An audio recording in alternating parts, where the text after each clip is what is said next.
There's someone only I can see.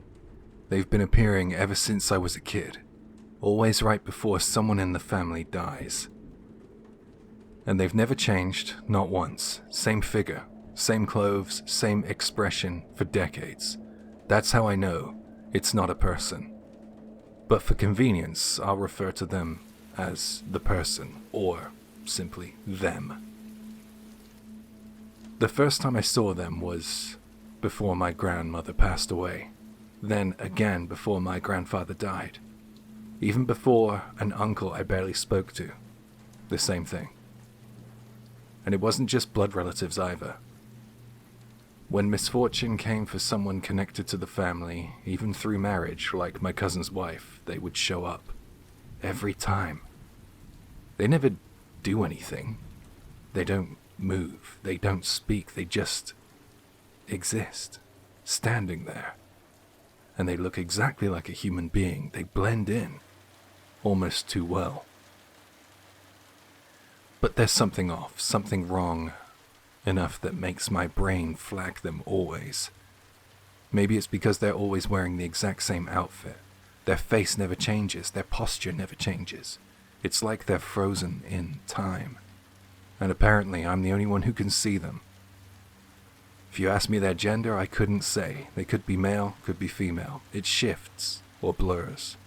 They never do anything. They don't move. They don't speak.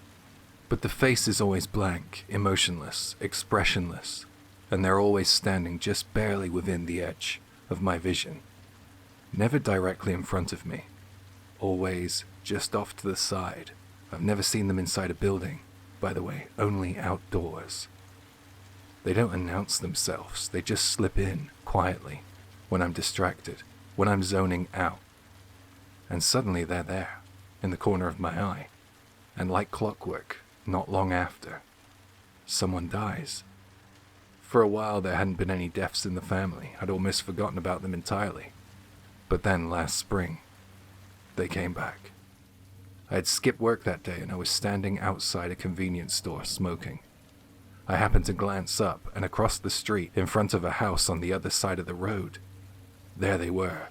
Same blank face, same clothes, just standing there, watching. I stared for a while, and all I could think was, someone's gonna die. Again. Then they were gone. No movement, no walking away, just gone. 3 days later, late at night, I went out again.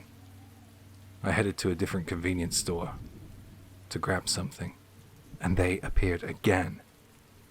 This was the first time they'd ever shown up twice before a death, never back to back like that, and that's when it really got to me. This wasn't dread anymore.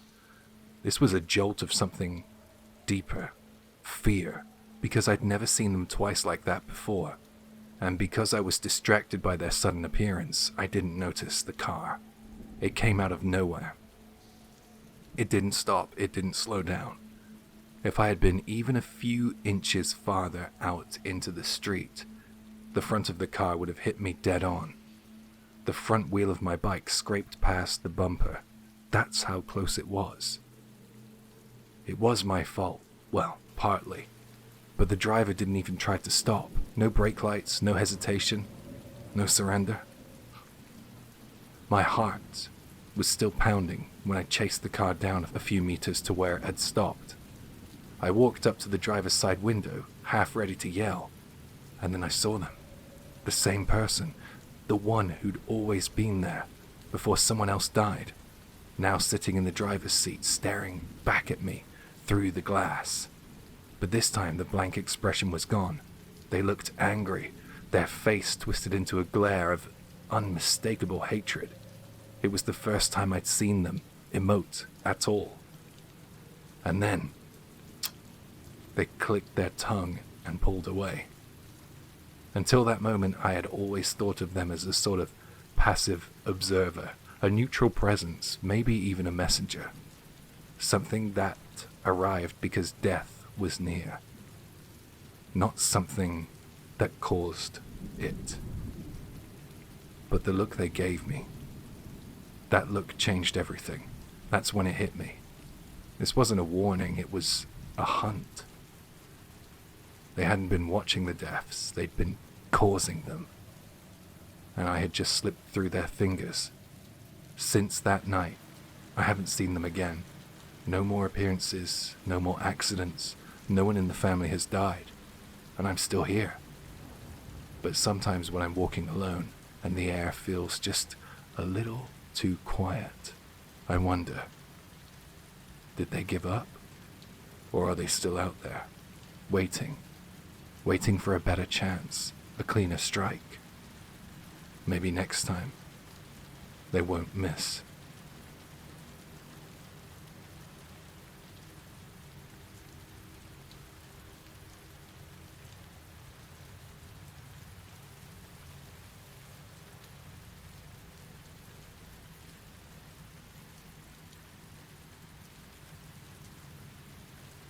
This is something I went through years ago, back when I was living in an old 2-story wooden apartment block. The building itself had age, thin walls, the faint sweet smell of old timber after rain. But inside had just been renovated and it looked freshly done. The tatami had been replaced with shiny flooring that caught the light, and it was absolutely spotless. It was a 1K, bath and toilet separate. There was even a little washroom.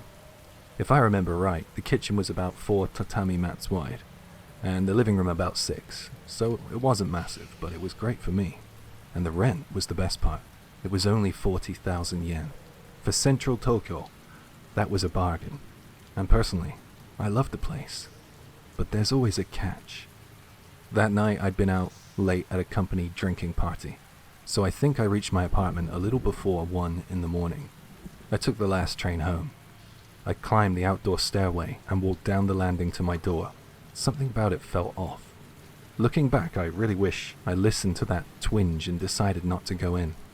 I regret that, honestly and completely. When you stepped into my flat, the kitchen was on the immediate left. On the right were doors leading to the washroom, the toilet, and the bathroom. Straight ahead, a sliding door separated the kitchen from the living room. I normally kept that sliding door open, only shutting it when I was cooking. As I came up to my door, I had the sense, through the kitchen's frosted glass, of something moving inside, as if it was swaying gently. At the time I told myself it was nothing, probably just a trick of the light as I approached, or just something from outside reflecting, a street lamp. I took the key from the pocket of my suit without thinking much of it and opened the door.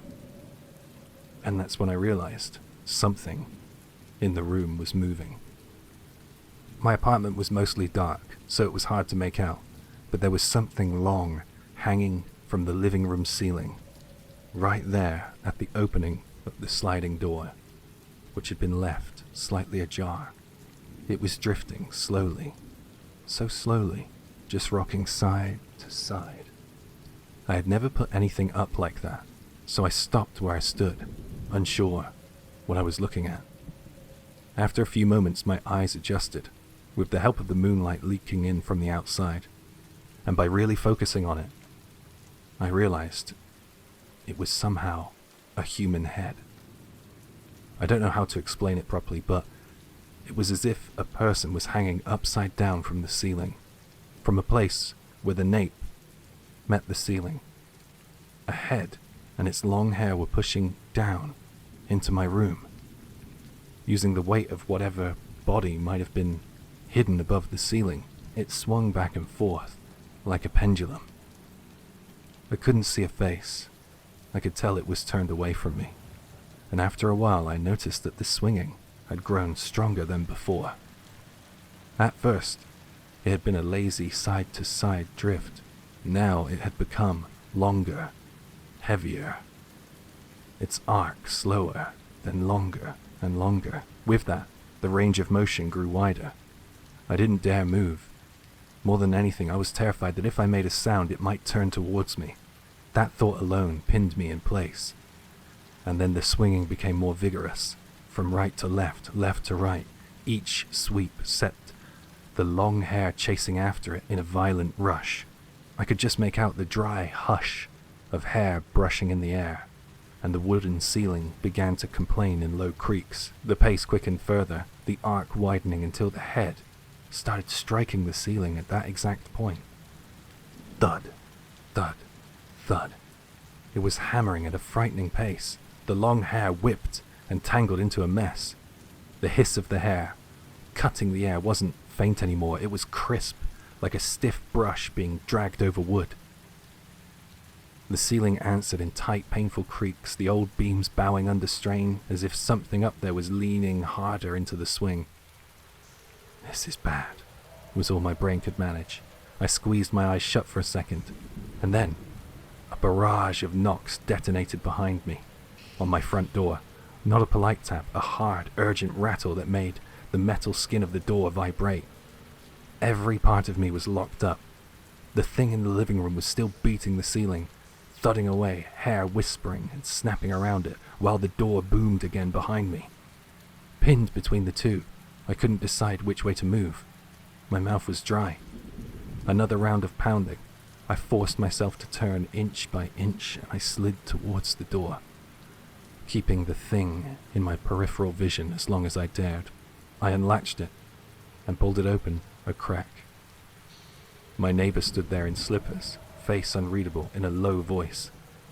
"Could you keep it down?" I blinked. The flat had fallen silent. I looked back. The doorway to the living room was just a dark square again, nothing moving, nothing hanging, as if the air had stitched itself back together.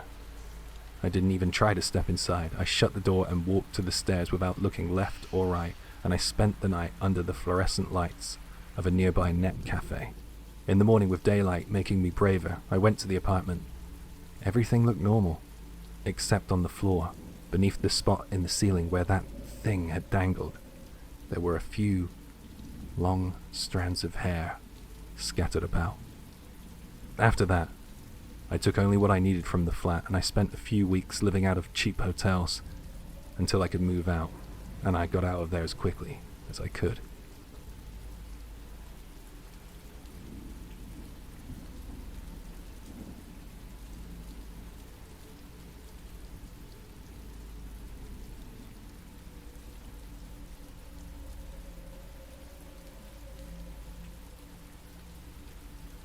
I grew up in a mountain village in Nagano Prefecture. We'd run down to the dam in the evenings, play on the broken, uneven asphalt until the sky turned red.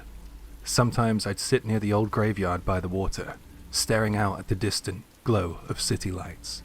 That summer, when I was in the 6th grade, I saw her for the first time. A flicker of white in the trees, something fluttering, moving deep inside the forest. I lived in a run-down wooden house with my grandfather, so honestly I thought I was tougher than most kids.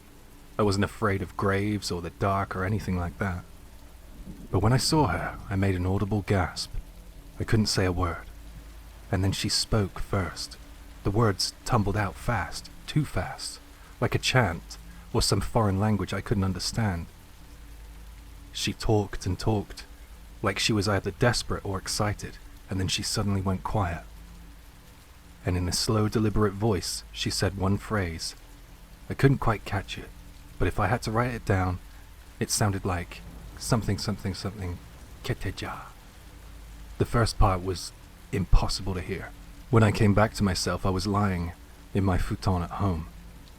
My grandfather was sitting beside me, muttering angrily that I shouldn't spend so much time out in the heat. That was all. I never told him about who I would call the white woman.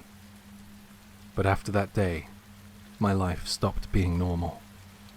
By junior high, the sightings began. Every couple of months, a flicker of white would cross my vision. At the corner of an alley, reflected in a window, in the shadow of a department store, even far off in a forest. Moving, where no one should be. Always that same flutter of white. I convinced myself that I was insane. I had this old second-hand laptop, and I searched obsessively. Seeing things that aren't there, hallucinations, anything that might explain what I was going through. I told myself that the white woman was just a delusion. And I was terrified that if anyone found out, they'd drag me to a hospital, strap me down, and drown me in medication, and I wouldn't be myself anymore. So I stayed quiet, even though every time her silhouette drifted across my sight, my heart nearly stopped. And then the dreams began. Every February, I would find myself in a dark room surrounded by a ring of candles, 19 of them. And in the center, her. Each year, more flames lit. By the time I graduated high school, 15 candles had burned, one for each year of my life. In the dream she always spoke, long, rapid strings of words, too far away to hear clearly. Her long hair covered most of her face. I could only see a glimpse of her nose, the curve of her mouth. And she always sounded delighted, almost giddy. But the words never made any sense. They sounded like incantations. And in the dream, I couldn't move. On the surface, my life was fine. I was good at school, decent at football. I even had friends. But inside, I was kind of waiting for the moment everyone would see how broken I was. And by high school, I slipped into the role of the sickly kid. My friends treated me gently. They never knew how close to the truth that was. By the second year, I couldn't take it anymore. I started to believe I wasn't just crazy, that I was possessed. I began visiting shrines, temples, anywhere that might help. Every bit of money I earned from part-time jobs went into purification rituals. And nothing changed. The white figure just grew clearer, and my body grew weaker. And then one summer morning, in my 3rd year, I collapsed. Heat stroke. I cracked my skull on concrete. The doctor said it was an acute subdural hematoma, and I barely survived. And in that hospital bed, I was sure that the woman in white was going to kill me. My grandfather rushed to my side, crying with relief that I made it. And I was alive. And then I finally told him everything. I thought he'd laugh or get angry or summon the doctors on me, but instead, his face just went pale, and he told me the truth. Something had attached itself to me. A spirit. Not just any spirit. An evil one. Its name, he said, was Hitokinshi. He explained that he'd only heard fragments from his own parents, and even the name might be distorted by dialect. But the story was this: a female spirit, one that killed men and carried them away. And because it wasn't native to this land, shrines and temples here couldn't perceive it. They could never drive it away. When I asked why it had chosen me, my grandfather muttered, "Your blood is strong, that's why it noticed you." He never explained what blood he meant. That night he made his decision. He pressed money into my hand and he said, "I'm going to take care of this. I'm not going to be coming back though. Don't report me missing. In 7 years, collect what I leave behind. It's your father's inheritance. Until then, live strong." I begged him not to go. I cried and cried until I couldn't breathe, but he calmed me, and in the end, I promised to try and live on my own. Before he left, he gave me one last instruction. "If I fail, you'll know by tonight.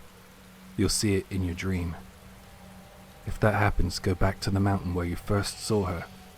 You must find her corpse, and when you do, soak a net in oil and throw it over her face." And then he walked out.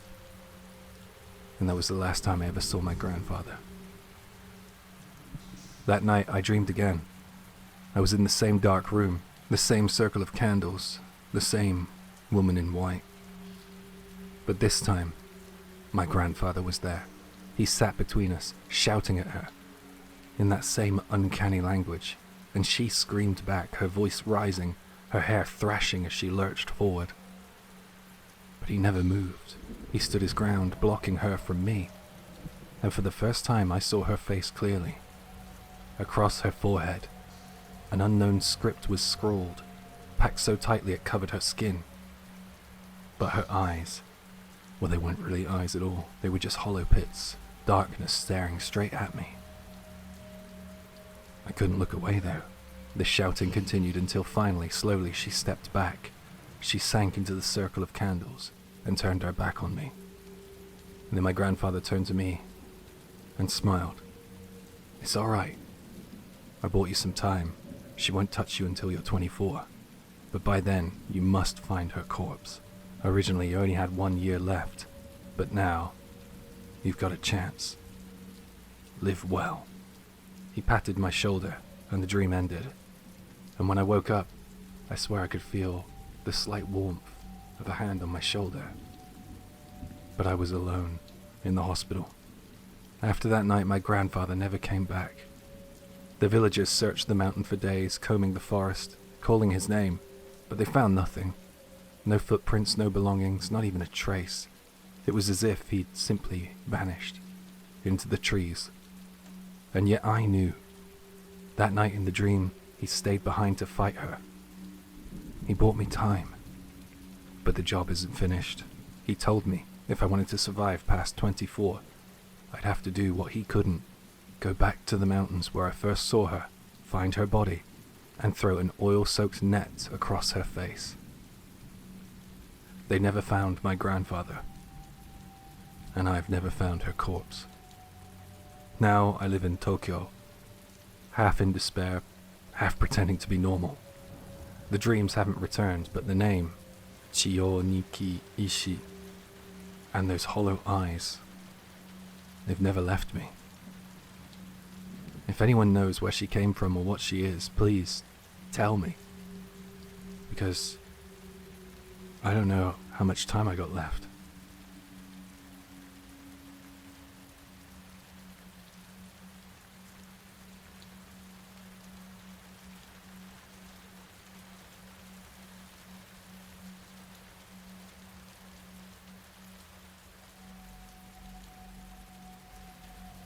This happened about 7 or 8 years ago. I had just moved from the countryside to Chiba to start university. I was 19 at the time, young, excited, and a little naive. It was my first time living alone. The apartment was a run-down one-room place, one of those 1K units, just a single room, a small kitchen, and a bathroom. Second floor, no elevator. It was cramped, dusty, the walls were thin enough to hear your neighbors fart, but honestly, I kinda liked it. The place, not the sounds. It felt like mine. And after a good few months, I settled in. I got used to campus life. Even got my first boyfriend. Things were good. And then that's when I noticed my neighbor. She was this really pretty woman, probably in her late 20s, early 30s. She looked like the kind of office worker you'd see in a commercial. Always polite, always quiet. But there was one thing about her apartment that stood out. Right next to the front door was a narrow, frosted glass window, about 70 centimeters wide and about 40 centimeters tall, with these vertical bars across it. It was the kind of window that you'd barely notice, unless you looked closely. And she had it completely covered up with flyers. Layer after layer, taped across the glass like she didn't want anyone looking in. She had papered over her own windows. I pointed it out to my boyfriend one day and joked, "What's up with that? Think she's hiding a secret or something?" We laughed and we agreed that next time we saw her we'd ask. And we did. And her answer changed everything. She said, "Oh yeah, well, I actually feel a little bit awkward about this. Sorry, but I guess it would be wrong if I kept this to myself. But some guy's been trying to peek in through that window. He comes in the middle of the night and he puts his face right up against the glass. He doesn't knock, doesn't say a word. He just stares inside." We were completely horrified when we heard that, and I told her, "Look, my boyfriend is around a lot. If anything happens, just bang on the wall or call out and we'll do our best to come over right away." And she smiled and she thanked us. And after about a month, she was gone. No goodbye, no notice. She just vanished, moved out like she was running. And then something horrible began. It started happening to me. One night I was alone lying on my bed, scrolling on my phone, just trying to fall asleep. And that's when I heard something. A sharp, metallic tap at the door. It wasn't a knock, it wasn't the doorbell. It sounded like something hard, metal, lightly hitting the door. I froze. Now keep in mind, this was a tiny apartment. If I left the kitchen door open, I could lie on the bed and see the front door without even getting up. So I turned my head, just slightly, and watched as the door handle slowly started to turn. It was one of those horizontal handles you had to push down to open, and it was moving soundlessly downward, like someone knew what kind of noise it would create. My mind went absolutely blank. I just stared, trying to remember. Did I lock it? Please tell me I locked that door. I had. Well, I was sure I had. Still, I needed to do something, so I reached over, grabbed a shoe, and slammed it against the glass sliding door to the kitchen. It made this horrendous bang, and the door handle immediately stopped moving. Then it slowly lifted back into place, silently. And everything went still. I didn't breathe. Honestly, I held my breath. I didn't move. I didn't even want to blink in that moment. I called the police the next day. They said they'd increase patrols and make a note of it, but that was pretty much it. The second time it happened was about a month later. Again, I was alone. This time there was no slow build-up. There was just a bang, like someone was trying to open the door hard. Like they thought it was unlocked and they were trying to force it. I jumped out of bed and I ran as fast as I could to the peephole. I wanted to get a view of whoever was doing this time, and I saw that there was someone standing there, wearing a bucket hat pulled low over their face. Someone was stood there motionless, just standing there, facing my door. I felt my whole body break out in goosebumps, and I backed away slowly, got on the floor, and I tried to keep my breathing as quiet as possible, but it was hard, and with trembling hands I called the police. You'd think they'd rush over, right? No. They said, "Can you check again? Is the person still out there? Can you describe them?" I really wanted to scream at them. You want me to stick my face near the door again? Are you out of your mind? But seeing little other choice, I did it anyway. And yeah, the bucket hat guy was still there, in the same position, still standing, waiting. I gave a panicked description and asked them to hurry. There was a police box just 5 minutes away, but they said that my area fell under a different jurisdiction, so it took about 40 minutes for someone to arrive. In the meantime, I called my boyfriend, who sprinted from his job and got there before the police did. And when they finally arrived, we told them everything. And my boyfriend, half laughing, half furious, said, "So, if she was dead when you showed up, would that have gotten your attention?" All they said was, "We'll make a note of it. We'll patrol the area more frequently." And that was that. Until the third time. Well, that was different. My boyfriend was actually with me at the time. We were standing in the kitchen, casually washing the dishes and talking, when suddenly a gust of cold air blew into the room. We both involuntarily shivered. It took a second for us to register what it was. Wait, we didn't open a window, did we? We turned to look, and that's when I saw it. A pair of eyes, right there, staring at us through the window, our kitchen window. On the second floor, where there was only a narrow ledge. There was no balcony out there. We just locked eyes, me and the stranger. 10 seconds, maybe? Felt like a year to me, though. I couldn't speak. My mouth moved, but nothing came out. Let me tell you, if that ever happens to you, you'll understand what true fear is.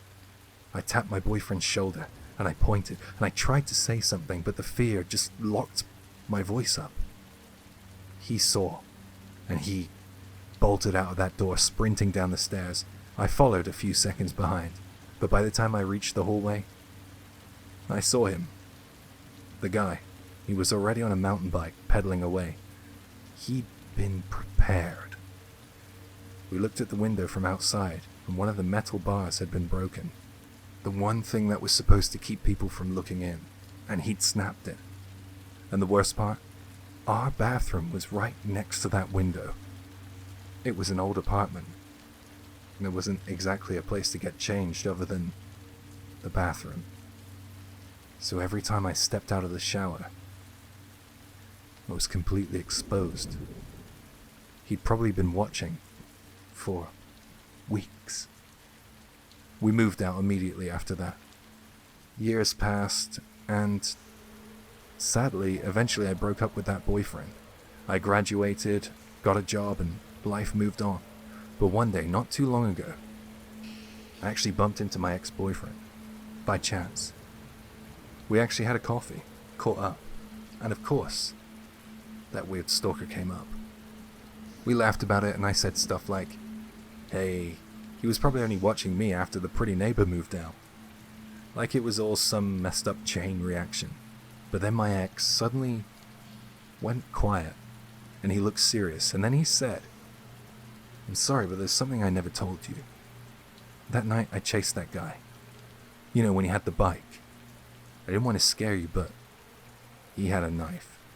A long one, like a sashimi knife. I stared at him, opposite the table in the coffee house, and I thought about what could have happened if that door hadn't been locked, if I hadn't hit the glass, if my boyfriend hadn't caught up to him. I thought about it all.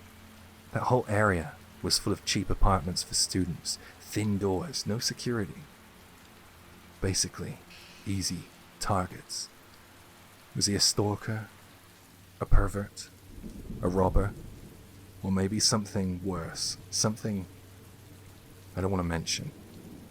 I still don't know, but sometimes I lie awake at night thinking about that first sound, that metallic tapping sound, and I wonder, was he tapping the door with that knife my boyfriend saw? Oh, and that building, the one I used to live in, is still there.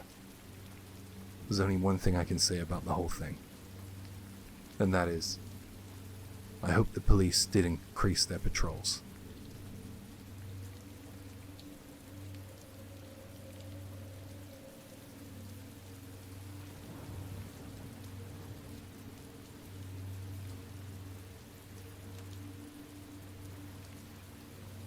This is something my friend Aiko experienced.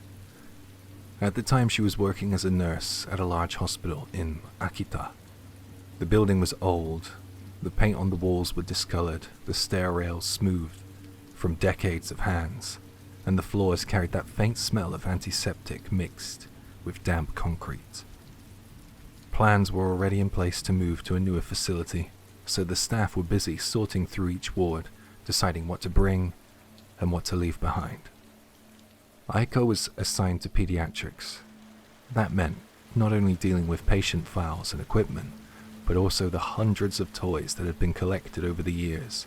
Plastic blocks doled from cleaning, picture books with curled edges, dolls missing arms, stuffed animals gone thin and patchy from being held too tightly for too long. The cleaner items would be taken to the new ward. The rest, stained, broken, or forgotten, were put in a large box for disposal until collection day. Staff were allowed to take something if they wanted to. When Aiko peeked inside, she spotted a small stuffed rabbit. Its fur was worn flat in places, and one ear was bent forward, while the other stuck out sideways, but it still had a softness to it. She thought of her 5-year-old daughter and slipped it into her bag. Her daughter was obsessed with rabbits. At home, her daughter's face lit up the moment she saw it. She hugged the rabbit tightly, carried it around the house, and even refused to sleep without it tucked under her arm. And that was when things began to change. The first signs were in the living room. The fluorescent tube light began blowing out again and again. One evening, the room went dark with a faint pop. Aiko replaced the bulb, only for the same thing to happen the next night, and then again later during the same week. She stopped counting after the 4th tube. At first she blamed the wiring, The hospital's old building had constant electrical problems, so why not her home too? She pushed the thought away. But then came her daughter's sleep talk. It only happened when she slept with the rabbit. On those nights her daughter would start tossing, her face tightening as though she was fighting something in her dreams. And then without warning she would cry out in a strained, unfamiliar voice, "Ka-san, gomen nasai. Mother, I'm sorry." The tone wasn't hers. The words weren't hers either. She had never once called Aiko Oka-san. She had always called her Mama. That voice, it didn't sound like my daughter, Aiko told me. It sounded like a child who was terrified of her own mother. But in the morning her daughter remembered nothing. She would wake happy, hug the rabbit, and chatter away as though nothing had happened. That was enough for Aiko. She became convinced that the rabbit had something to do with it. The next day she placed it back into the disposal box at work. She figured she could explain it away to her daughter later. But for now, she just needed to be out of the house. The head nurse happened to notice. She hurried over, frowning, and asked, "Why are you putting that one back?" Aiko hesitated, then said quietly, "You probably won't believe me," and explained what had been happening. The lights, the sleep talk, the voice that didn't sound like her daughter's. The head nurse listened silently, then pressed her lips together before speaking. "That rabbit, it belonged to a little girl who was admitted here because of abuse at home. She used to hold it up and say, 'Oka-san bought this for me.' She carried it around everywhere. She never let it out of her hands." She paused as though weighing whether to go on, and then continued. "After she was discharged, things didn't change. She kept coming back, in and out. And then one day, she didn't make it. She was 6. As a mother herself, with a daughter about the same age, Aiko felt a weight settle in her chest. She looked at the rabbit in the box and thought, if we just throw this away, aren't we throwing her away too? So she asked the head nurse what to do. Together they took the rabbit to a temple. The priest listened carefully. As they explained, he told them that the toy carried the child's feelings and agreed to perform a burning rite. During the ceremony, the smell of incense filled the hall and the sound of chanting echoed softly. Aiko said watching the toy slowly blacken and collapse into fire made her chest ache. It felt like saying goodbye to not just a toy, but to a child she had never even met, yet somehow carried home with her. After that day, the strange things at her house stopped. Her daughter slept peacefully again. Even now, Aiko says she still thinks about it. Working in pediatrics, she still meets families where the bond between parent and child is broken, and it always brings her back to that rabbit. She told me. I don't know if it really was the girl's spirit, but I do know that she loved that rabbit, and clung to it as if proof her mother had loved her once. Maybe that was enough for her.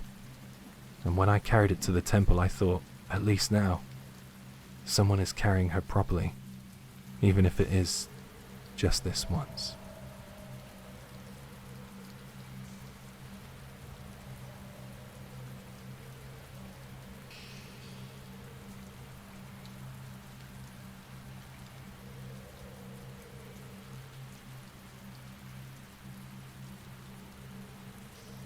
This one came from a friend of mine. He's not really the superstitious type.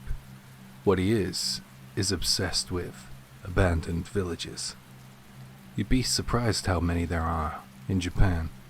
Hundreds of mountain towns that emptied out after the war, some even before, left to rot. No electricity, no people, just old houses, half swallowed up by the woods. He spends his free time riding his motorcycle through forgotten forest roads, trying to find the ones that aren't on maps anymore. Old forestry trails, broken mountain passes. If there's a path, he'll follow it, especially if someone tells him it leads to a lost village. He heard about an abandoned village deep in the mountains. Nothing official, no name, just a rumor passed between older riders about a place that wasn't marked on GPS, but could still be reached if you knew the right route. So he went looking. The trail was rough, narrow, cracked and completely overgrown in parts. But that didn't bother him. What did bother him was the atmosphere. He told me the deeper he rode, the quieter it got. Not peaceful, not relaxing. Dead quiet. No birds, no insects, not even the wind in the trees, just the hum of his engine and the occasional crunch of gravel under his wheels. Eventually the trail curved into a darker patch of the woods, and that's where he saw a sign of what he came in search of. A half-collapsed wooden signpost by the side of the road, rotting, crooked, covered in moss, but still standing. He stopped his bike to check it out. Most of the writing had faded, but he could make out just enough to confirm it. There had been a village ahead, a small one, maybe 50 or 60 years ago. Exactly what he was looking to find. But then he saw something else, nailed just below the old sign. Buried in the weeds and rotting leaves was another board, cheap plywood, warped and stained, but somehow newer. Red paint smeared across it in jagged, uneven strokes, not brushed, smeared, like someone had used their hands. It looked as if it had been written in a panic. Hitokinshi. Humans forbidden. No explanation, no symbols, no official markings, just a rejection, like whatever lay beyond that point was no longer for us. He stood there for a while, and then he heard something, a sound from deeper in the woods, far up the road, around the bend where the trees grew close and the shadows seemed thicker. It was a clacking noise, soft at first, then louder, clack, click, clack, like bones being tapped together, or like teeth chattering, without a mouth. Then came the second sound, a wet, heavy dragging, like something slick was being pulled across dirt and stone. Drag, scrape, drag. The noises would stop, but then they would start again. No breathing, no footsteps, just clack, clack, drag, and silence. He couldn't move for a moment. Even his bike seemed to have gone silent, cooling in the stillness. He told me that it felt like the forest itself was waiting with him, like it knew something was coming. He didn't want to find out what, though. He got back on his bike, turned it around carefully, and rode back the way he came. He didn't speed, he didn't stop, and he didn't look back once. Later, when he told me this story, I asked him what he thought might have been back there. He hesitated, but then he said he wasn't sure. But he offered me a couple of guesses. Maybe it was a yokai, something native to those mountains. He mentioned the Surube Otoshi, a yokai that lives in the treetops and drops down like a wrecking ball to crush trespassers. Or the Yamajiji, a mountain ogre that mimics human voices to lure hikers off the path. But he said it didn't feel like that. It didn't feel tricksterish. He said it felt hungry, deliberate, like something that had crawled out of the earth and learned how to walk upright. He even joked, well, half-joked, about cannibals. You hear stories about them sometimes, whole villages that went dark during famines or isolations, when help never came and hunger won. What if the sign wasn't a threat, but a final warning from the last person who lived there? What if they tried to stop someone from making the same mistake? And then there's the worst theory of all, the one he only said once. in a low voice. What if something older than people lives there now? Not a yokai, not even a ghost, just something that's been waiting. He doesn't ride in that area anymore. And if you ever bring up abandoned villages, he'll tell you the same thing every time. If you ever see a hand-painted sign that says Hitokinshi, humans forbidden, turn around. That place isn't for you.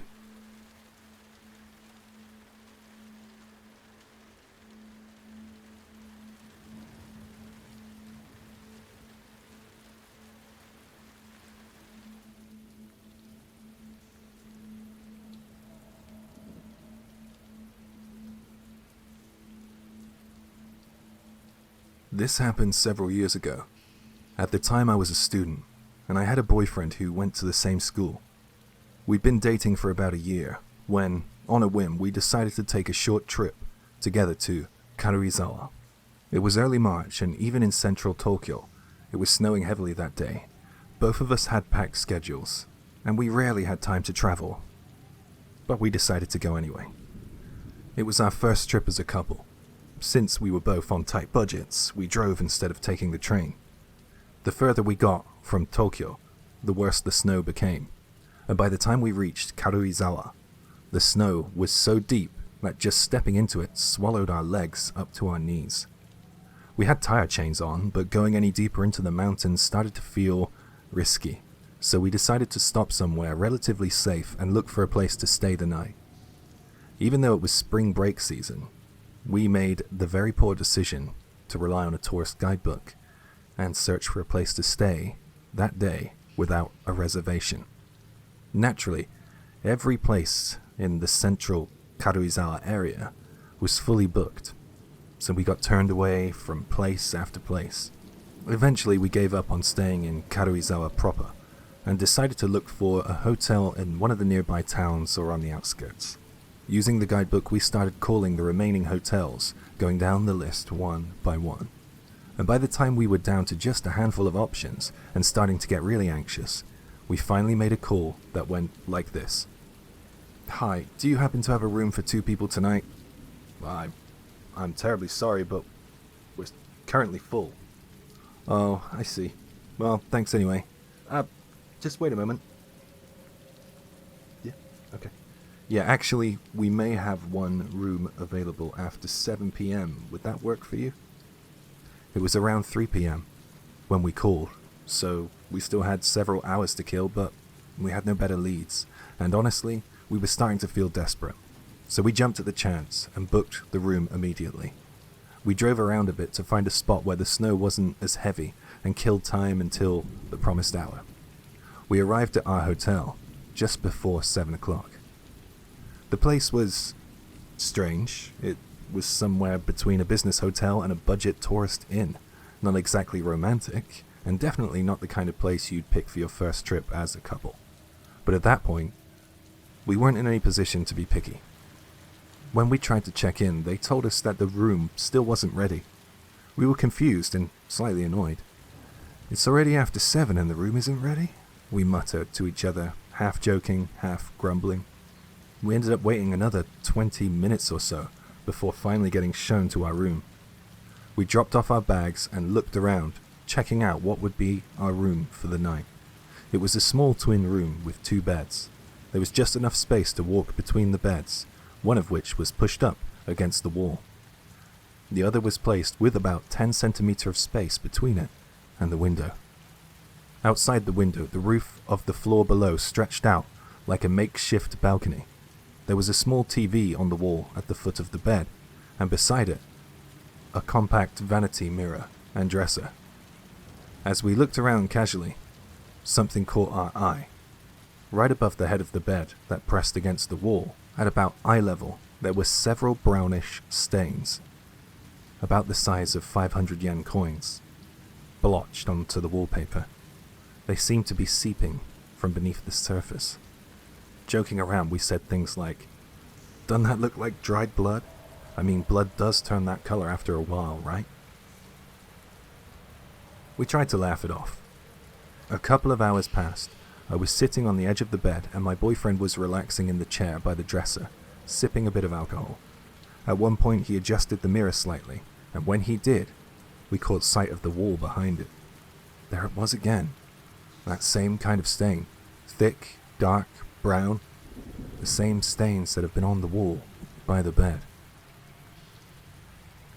When we looked more closely at the floor, especially under the window, we saw faint brown speckles, like they'd been splashed or had dripped, then hastily wiped but never fully cleaned. They didn't look like spilled tea or coffee. They were different, too deliberate, too scattered. We both went quiet. The mood plummeted.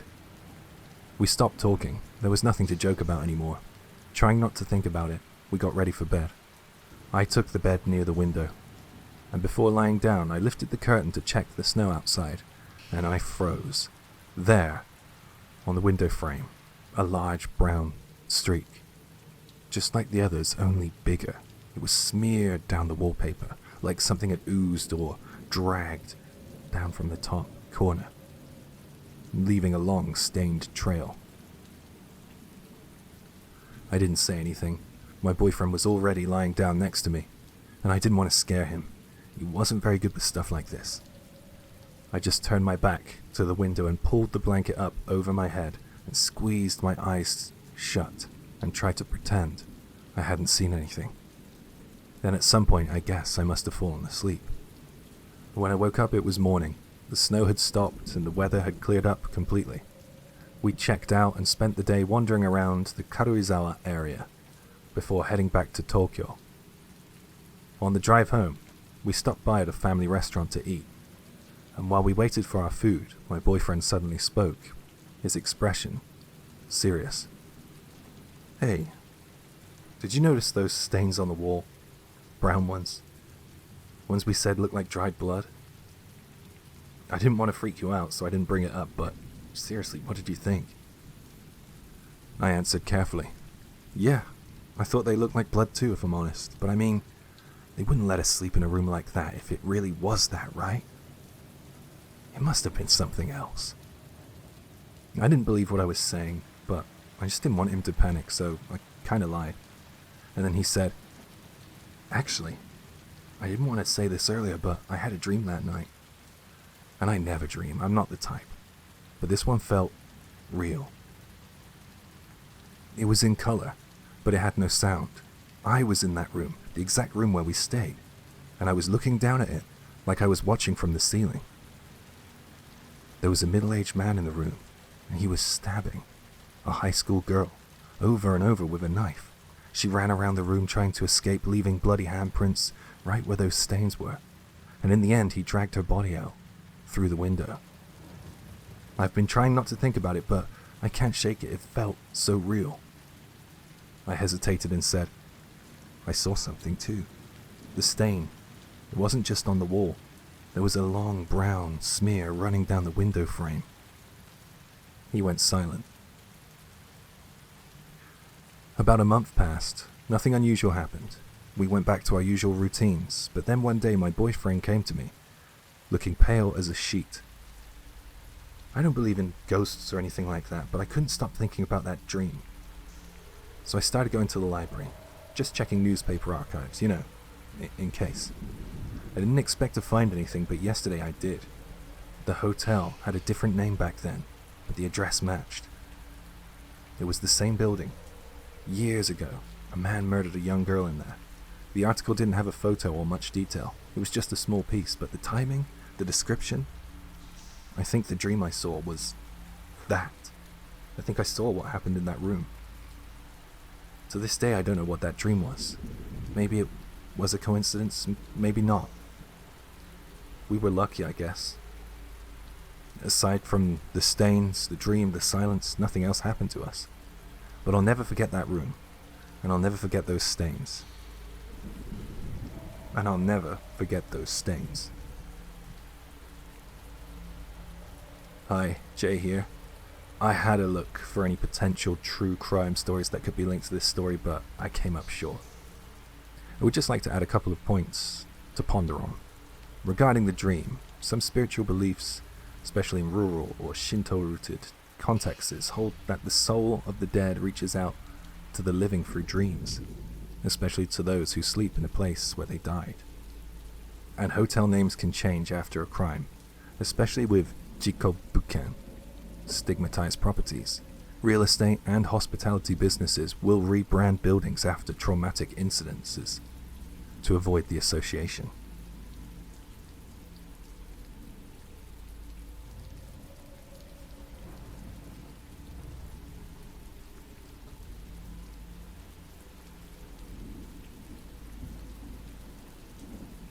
There are things out in the wild we don't understand, and the strange part, different places tell almost the same stories. Hi, Jay here. Stay with me, 2 first-hand accounts from rural Japan, and I'll try and land on a conclusion by the end. If you've ever heard of kagemono, the shadow things said to live in the mountains of Japan, or the worldwide Glimmer Man reports, keep those in the back of your mind while we go. This is something I experienced when I was a kid. Every summer vacation, we went back to my mother's family home, far from the city, full of nature. I looked forward to it every year. There was one thing I enjoyed most: bug collecting. They lived deep in the mountains, so at night, the few streetlights along the road pulled in a huge number of insects. Just walking the road, you could pick up all the good stuff that little boys love. Rhinoceros beetles, diving beetles, praying mantis, that kind of thing. Like every other year, that year too, I headed out with my dad onto the country road after dark. The bug road, as I called it, splits into 2 and then merges back into 1 part way along. We always split up and we worked separately. It was more efficient. That night was no different. By this time there weren't any beetles at all. Even the moths and cicadas that were usually everywhere were missing. Thinking that it was strange, I kept going until I reached the middle stretch of the road, and then I saw something odd standing in the middle. I got closer and figured out what it was. A mass of insects. Everything from the big ones like the rhinoceros beetles to mantises, butterflies, every kind of insect you can think of, piled up, swarming around something. Looking closely, that something had a human shape. But it was way too big. That wasn't the size of a normal person. I remember a giant, about 3 meters tall, nearly 10 foot. Its body covered in black, coarse hair. I was completely scared, but I couldn't just ignore the swarming treasure pile, so I ran to the rendezvous point to get my dad. I told him what I'd seen, and we went back to where the giant had been, but there was nothing there anymore. Not a single insect left, even though there had been a ton of them just before. My dad laughed it off. I didn't catch a single bug, and the whole night was a bust. But what on earth was that giant? This is a story I heard from a friend in the countryside. His family grows shiitake mushrooms in the mountains. Because the logs sometimes get messed with or stolen, he goes up to check on things now and then. One time while doing the usual round, he spotted a moving shadow beyond the trees. He was sure it was a person. Maybe they were wearing camouflage. He couldn't make out anything clearly, so he thought, must be some people up here playing airsoft or something. Excuse me, this is private property. Please don't play here. He shouted it out loud, and then the shadow started walking towards him. With the sound of crushed leaves and soil, it came closer, but he still couldn't make out any outline or face. And just like that, the sound and the shadow passed right next to him and went off somewhere. When he told me about this experience, he wrapped things up by saying, "In the end." I still don't know what that was. I even asked my dad and my grandpa, and all they said was, "There are weird things in the mountains," and that's it. That's what he said, tilting his head. Hi, Jay here. So what did they run into? For the first story, a 3-meter person covered in black hair with insects all over it. There are a couple of grounded notes that actually make this scene kind of creepier. Those streetlights they mentioned in the mountains, they act like bug magnets. Anything standing dead center in that light's cone, a tree, a pole, a person, would get covered. And odor draws in insects as well. Sweat, animal musk, even fermenting tree sap on fur. If something big was standing there for a while, it would look like a living hive. But that doesn't answer everything. It still leaves the size and the hair. In Japan, that puts you close to the family of mountain beings people talk about under different names. Yamabito, mountain people, or sometimes known as Yama Otoko, or modern-day wild man legends. Or could it be a yokai? Nyudo are types of yokai said to appear too tall at night, but this witness stressed a hairy body, not a trick of perspective. So I don't know what it was. For the second story, the moving shadow with real footsteps that pass by, this is where the kagemono idea fits. In rural talk, kagemono is a catch-all for shadow beings in the hills. You hear the weight and pace, but the outline refuses to settle. It's not a see-through ghost. It's like a presence that occupies space, while somehow being able to dodge the eye. That matches the friend's experience as well. Clear footfalls, no face, no edge, and then it's gone. If you zoom out beyond Japan, this shape problem shows up in other places too. People describe a predator-style camouflage, the so-called glimmer man. Something that bends the background so the body looks like heat haze. The same core complaint. You hear the mass, you feel watched, but the image won't lock. Different label, same pattern. So, here's what I think. For the first one, it could be a wild human encounter, framed by streetlight and the swarm of insects, a physical something that stood there long enough to become a tower of insects. Whatever it is, I don't like that one, it sounds big. And the second one, case 2, reads like a kagemono pass-by. Audible, spatial, but visually resistant. The exact same kind of thing people all over the world point to when they say glimmer man. But hey, you can just take some comfort, I guess, knowing that we may not be alone in the mountains.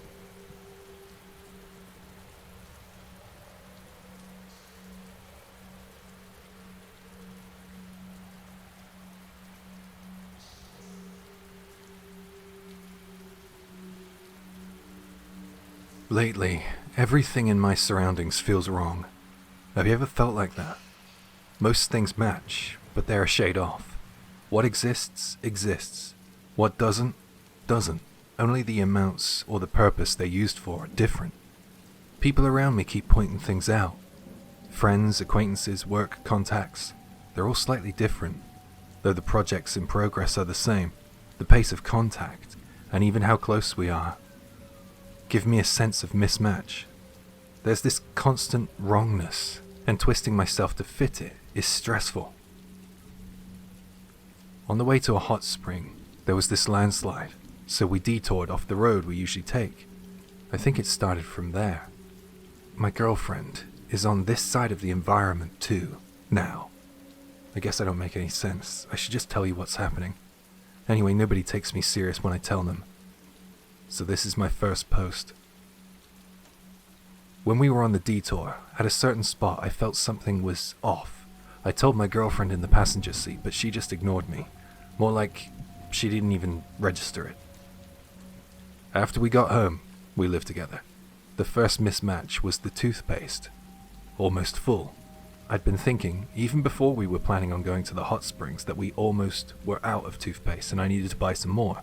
So I asked her, and she just said, "Was it?" And that was that. The sweatpants, the joggers I changed into, weren't the same ones I'd taken off. I asked her, and she said, "Weren't you wearing those?" Also the iPad, its back screen history. You know how when you launch something and close it, it sits in the app switcher? That was different. That was all different. These are the things that felt wrong that night. That light, skewed sense of just plain wrongness has kept going continuously. Everything that's happened after we took that detour has internal consistency, no mismatch, but it's the things from before we took the detour that don't line up with the present environment. So I'm living day to day, forcing the edges to meet, and because of that, the number of these mismatches is gradually decreasing, but I can't accept any of it at all. There are other past things that feel off in the present too. Even the dish we ate at an izakaya last year isn't how I remember it. By the way, I was worried about all this, so I went to the hospital and got checked out for early onset dementia, but the results were normal. Hi, Jay here. Someone comments on this post with the following statement. Any further comments in this story will come through in this style. You mentioned your closeness with friends and co-workers is different now, and that part really stands out. Yeah, the closeness with friends, acquaintances, and company contacts feels off. Someone who never invited me to lunch at work now casually invites me, and it feels like we do it often. The content of promises we made are a little different as well. A friend I was supposed to lend a backpack to. There's a mismatch in the size and intended use we discussed. I'm ad-libbing my way through all these mismatches. I find that I really have to be on my toes because I have no idea what's coming next. Even favorite foods feel wrong. I'd say to a friend, "You like Doden, right?" And my friend would say, "Who are you talking about?" Then I'd reply with, "Well, you." And then my friend would say, "Oh, that's not me, that's so-and-so you're thinking of. I'm not into that." It's like that. My memory shouldn't be off. I've known this guy for a long time. Since the detour, that kind of wrongness has been ongoing. Is it me that's off, or is everything else? I walk around with that thought lodged at the front of my mind. A mind I'm not quite sure is still mine. Is it me or the world? Is it me or the world? The hospital results say that my head's fine, so I'm not mentally ill. Apparently. Do you have any records, Twitter or whatever, that would show contradictions before and after that detour? Also, why don't you try keeping a written log of what's happening now, then go through the detour again and compare? I've never used Twitter, Facebook or Instagram, so there's nothing to check there. As for the detour, I suggested going back actually, and I invited my girlfriend, but she really wasn't into it. So we decided to go on a different drive. I keep thinking she fits this place better than I do, this thing that I can't even name. At that point on the detour where it went strange, I did ask her, "Doesn't this feel off?" And she acted like there was nothing to notice. Maybe that's where it all changed. For the record, I'll admit it. I'm too scared to go to the detour alone, so I haven't gone. Plus, I don't know what will happen if I go back there. Back to that detour. Will it get better? Or could things get even worse? Is it just that I don't have the nerve? Should I go? I'm trying to make up a mind that might not be mine anymore. Or maybe everyone, including folks here, knows something and you're just hiding it. I do want you to try the detour, but going doesn't guarantee you'll get back to your original world, you know, LOL. Worse would be landing in a world with an even bigger mismatch. Your girlfriend doesn't exist, your job's different, that kind of thing. If you've got any occult-loving friends or something, they'd probably be thrilled to go with you. You got anyone like that in your life? Also, I'd like to look at the detour and the surrounding area. Can you tell us exactly where it is? Well, I'll write a bit more about the detour. We were going to the hot spring for my girlfriend's skin condition, for therapeutic bathing. We went every week, so the route's familiar. There was no chance of getting lost. It's not a lone bathhouse in the mountains. It's a corner of a hot spring town. From the city, it's almost a straight shot, about an hour. That said, to get there, you have to pass through the mountains. It's a prefectural road, a normal paved road, properly maintained. We usually go on Saturday or Sunday. This time, there was heavy rain. The emergency alert pinged our phone about a landslide, and we checked Google Maps. The usual prefectural road was closed. We judged we could probably go if we came in from here instead and phoned the hot spring. They said you can come via the detour, so it's fine. We decided to go on whichever day of the week had better weather, and turned in for the night. Saturday there was rain, so we gave up. Sunday looked cloudy, so we decided to go and set out by car. Once we drove into the mountains, the weather started to go bad. Rain started to set in. It got heavier and heavier. It was a full downpour. We were wavering on whether to keep going when we reached the point of the detour and checked Google Maps. But it was a little different from what I had checked beforehand. There were 2 detour roads now, both about the same length. Not long at all. Unfamiliar roads, but they looked like ordinary paved roads, no obvious problem. There were arrow signs for the detour too. Figured if we just followed the arrows, there'd be signs pointing to one of the other 2 detours again. So we entered the detour and drove. It was pouring, but I thought, it's the back half of the distance anyway. For the record, my memory is crystal clear. Same for the conversation with my girlfriend. As we drove, the rain eased to light showers. I was thinking, good, maybe no more landslide risk. On Google Maps, the split in the detour didn't look too far up ahead, but there were no signs and no fork. It was just a single road. So there was no way we were making a wrong turn. And this road, it went on so long. I got uneasy, and I tried to check Google Maps again, but I couldn't view it because we were out of service. So I asked my girlfriend if we should turn back. We're not lost, right? It's a single road, she said. So we kept going. Even though it was midday, it was gloomy. Weather that just feeds anxiety, you know? After a while, a fair distance, I was thinking, I never knew this road was out here. And then there was a fork in the road ahead. No sign, no arrow. On Google Maps, either path should have worked for us for the detour, so I chose random. Probably because it was the easier looking way. After that, we drove for another while, and we were talking. This detour is long, huh? Normally we'd be there by now. She said, that's because it's a detour, isn't it? I remembered that. But the distance I remembered from the Google Maps and the distance we traveled in the car was wrong. I know it was wrong. It felt far too long. So this is where I am today. I tell myself it holds together, so long as I go along with it. The toothpaste will be full until it isn't. The sweatpants will be the ones I remember until they're not. I take lunch invites I never used to get. I nod along when somebody else's favorite food is suddenly mine. And she moves through it all like it matches, like this is where the map was headed the whole time. Some nights I hold the car keys and I replay that stretch of road. If I ever go back to that fork in the road, I'll let you know.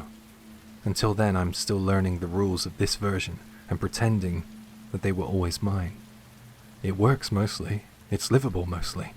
Then I'll swipe open the app switcher or pass a shop window and feel the ground tilt a fraction, the way it did out there in the rain.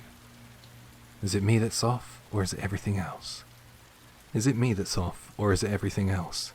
I keep that question right there, right at the front of the brain. I could go back. You know, I've thought about it. It would have to be daylight though, clear weather, offline maps, a second car maybe. I could photograph the small stuff before and after. I could measure it the way everybody says I should hear.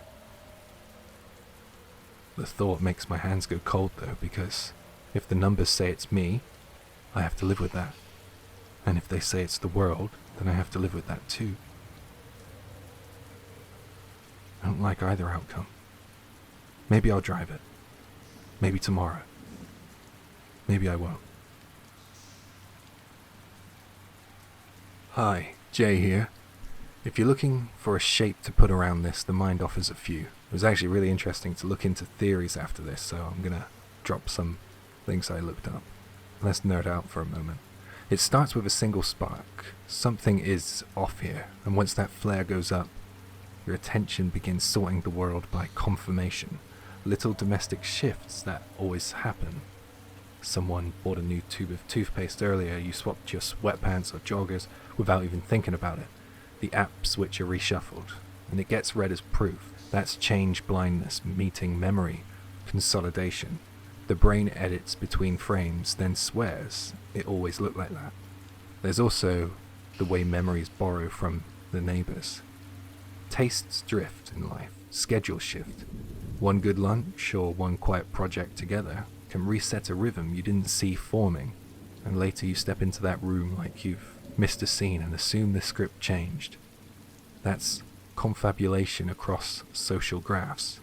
It's not lying, it's just stitching the edges where your circles overlap until your favorite food now belongs to somebody else and you're the last to know. Think about people around you and how they might have influenced your tastes and changes in your life. And then there's the body's own mercy. Weather alerts, a closed road, low light in the mountains. Your nervous system downshifts to keep you safe.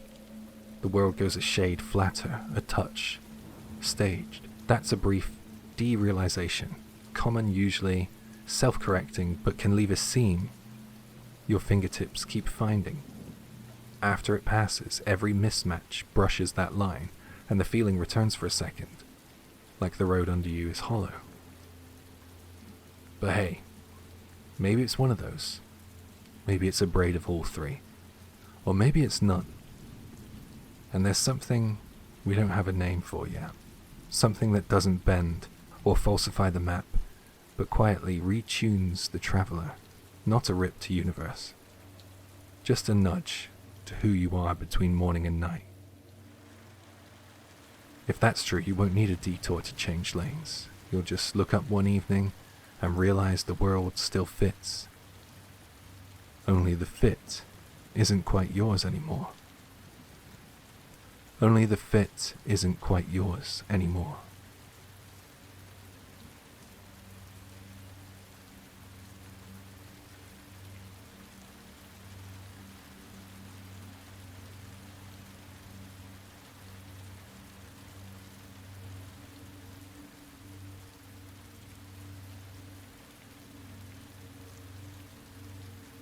This happened back when I was in university, though thinking about it now, it must have been close to 20 years ago. After enrolling, most of my life revolved around drinking. My friend A and I would constantly head into town to go bar hopping. Well, town might actually be a bit generous. It was more like a faded dead-end commercial district stuck in the middle of nowhere. One of those run-down rural shopping arcades, barely clinging to its life. They actually had an arcade street, technically. A covered row of shuttered shops with flickering signs, most of which were closed by 7 p.m. At night, it looked like an abandoned film set. Quiet, half-lit, totally empty. You wouldn't have blinked if someone told you it was haunted. And yet, even in that grim shell of a neighborhood, there was one bar, just one, still open after dark. It had become our spot. It wasn't flashy or loud, just a small, dimly lit izakaya, run by a middle-aged woman who handled everything herself. Cooking, serving, cleaning. She was sharp, efficient, but not unkind. The place was quiet, but always felt alive. Over time, A and I basically became regulars. We'd sit at the counter, drink shochu, and chat nonsense. But after a few months, we started noticing something weird. Sometimes the bar would be closed, no warning, no sign on the door, even though it wasn't her usual day off. And on those nights, the entire arcade would be filled with this horrible stench. It's hard to describe. Not just a bad smell, it was unnatural, like rot, waste, and something chemical all mixed together. A kind of stomach-turning, nerve-jangling reek that seemed to crawl into your sinuses. It came in waves, like it was rising from the cracks in the concrete. And the closer you got to the bar, the worse it got. Every single time that smell was in the air, her place was closed. One night, I got curious and asked her about it. "Hey, sometimes this place really stinks. That sewer smell. Does it have something to do with the plumbing?" She sighed and gave a little wry smile and said, strange, isn't it? Whenever the smell comes around, I can't even open the shop. It gets that bad. I'm at a loss, honestly. She went on to explain what she thought was causing it. Apparently there was an old irrigation channel running directly underneath her bar, part of a tangled network of waterways that crisscrossed the area. The problem, she said, came from further upstream. According to her, there was a livestock farmer upriver, a small half-illegal operation run by a family full of weirdos. They dump animal carcasses and waste, organs, dead pigs and cows, all of it straight into the river. The water gate stayed shut for most of the time, so the waste would just sit there, festering, until the gate opened, and the foul runoff surged downstream, passing right beneath the floor of her bar. "Oh, it's just awful when it happens," she said. "Everything stinks. I can't serve food in those conditions." "What else can I do?" I asked her. Why hadn't she reported it? I mean, she knew exactly who was doing it. And it was serious. Shouldn't the police or the city step in? She said she'd tried. In fact, you could say they'd tried. She and some others. Shop owners from the arcade had gone to the local authorities multiple times. But the farmer and his family, in her words, were certifiable, belligerent, volatile, super aggressive. Even when authorities intervened, things would quiet down for a bit, and then they'd go right back to how they were. They were well known in the area, for all the wrong reasons. The very next day, A and I were in the campus cafeteria talking about what we'd learned. That's when a local upperclassman overheard us. "Oh yeah, that family? Everybody knows them," he said. "Their place isn't far from here, either. Real backwoods types. The old man used to be mixed up in some real sketchy stuff. Now they run a farm together, but it's always a mess. Constant arguments with the neighbors. People complain all the time." A and I looked at each other. The place was close by, so why not go take a look? Curiosity got the better of us. On our next day off, we followed the directions we were given and found the farm. It wasn't much to look at, just a decaying shed built from rotting wood and rusted corrugated tin. There was a pen, maybe once used for feeding pigs, next to a murky-looking canal. "I think this is the waterway she was talking about." I leaned over and peered down the canal, half expecting to see dead pigs floating in it, bloated, decaying, grotesque. But there was nothing like that. It wasn't clean by any means. There were flecks of trash and greasy bubbles on the surface, but it wasn't the horrific scene I had pictured. Just a dirty canal, like you'd see anywhere in the countryside. We were about to head back when a breeze picked up, a sudden sharp gust of wind, and that's when it hit us. The smell. Instantly overwhelming. Not just rot, but something that felt almost poisonous, like it had weight, density, a chemical burn mixed with bile and death. It triggered a gag reflex the moment it hit the back of my throat. We looked around in panic, but the canal didn't seem to be the source. We then noticed something. The farm. It was too quiet.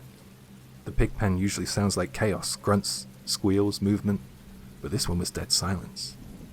With dread rising in our stomachs, A and I crept closer to take a look. Already we knew before we even peeked. We peered through a gap in the rusted metal siding. It was hell. The stench coming from that place was like something wrong with the world. I threw up on the spot. A managed to hold it in. Barely, I guess. Inside were dozens, maybe hundreds of pigs. All dead. The floor was covered in their bloated, ruptured corpses. Some had liquefied into purple slush. Waves of maggots writhed through the rot. The air inside was thick with flies. Black clouds, pulsing in the gloom. We turned and left. We didn't speak another word until we reached a small police box near the university, and we'd reported what we'd seen. The officer's response was chillingly casual. "Yeah, sounds like they might have skipped town. They've been off the radar for a while. Honestly, it sounded plausible, but then things took a turn. A few weeks later, it was all over the news. The old man and his entire family were found inside their farmhouse. All of them dead, completely skeletonized. From the condition of their bodies, it was assumed that they had been dead for at least 3 months. No food, no one to care for the animals. Curtains open to allow the blazing sun and the flies and their young in. The pigs had gone feral, eating each other, gnawing their own dead to survive, and then finally starving to death. The whole thing was horrific. A few nights after the discovery, A and I went back to the bar. It was crowded. People were talking about the dead family. Regulars were buzzing with speculation. Man, I never would have expected a murder-suicide. That bunch, no way. Too selfish for that. Well, whatever, at least now that guy dumping the damn pigs in the water's gone. This place might stop smelling like a damn sewer, eh? The woman behind the bar gave a non-committal, "Yeah, maybe so," as she bustled around serving drinks. A ordered another round. Then, offhandedly, he said, "By the way, that family's been dead for 3 months. So technically, no one's been dumping anything into that canal you mentioned. But that stench, it still came back last month, right? And the month before that too, right?" I froze, because he was right. I remembered those nights, the reek hanging in the air, the izakaya being closed. I was about to say something like, "Yeah, that's pretty weird," but I stopped, because something felt off, like a sudden pressure in my chest, like I was remembering something wrong, or about to remember something I didn't want to. The woman at the bar turned to look at me, and I understood, all at once, why the smell was still there, why the shop was still closed. My skin went cold, a wave of nausea surged up to my throat, and from somewhere nearby, that same stench began to rise again. Thick, foul, inescapable. It was never the canal. And in that moment it clicked. The smell. It wasn't the farm. At least not just the farm. The bar owner. She always said she had to close the bar because of the stench. But what if she was closing the bar to do something? Maybe the story about the pigs, the waterway, the farm family, maybe some of that was true, but blaming everything on that family now felt too convenient. So what's really under her bar? That arcade, abandoned that night, barely lit, like a forgotten corridor of some dead town. If someone disappeared here, would anybody ever know? Or notice? Or worse, if they did notice, they could just pretend not to. And the way she looked at us, not surprised, not afraid, it was eye contact. It was a warning. Don't say it. Don't ask. Just drink. That's what I felt. Her eyes were telling me. So I shut up, and I didn't say another word. I raised my glass and drank shochu in silence, while that awful smell slowly filled the room.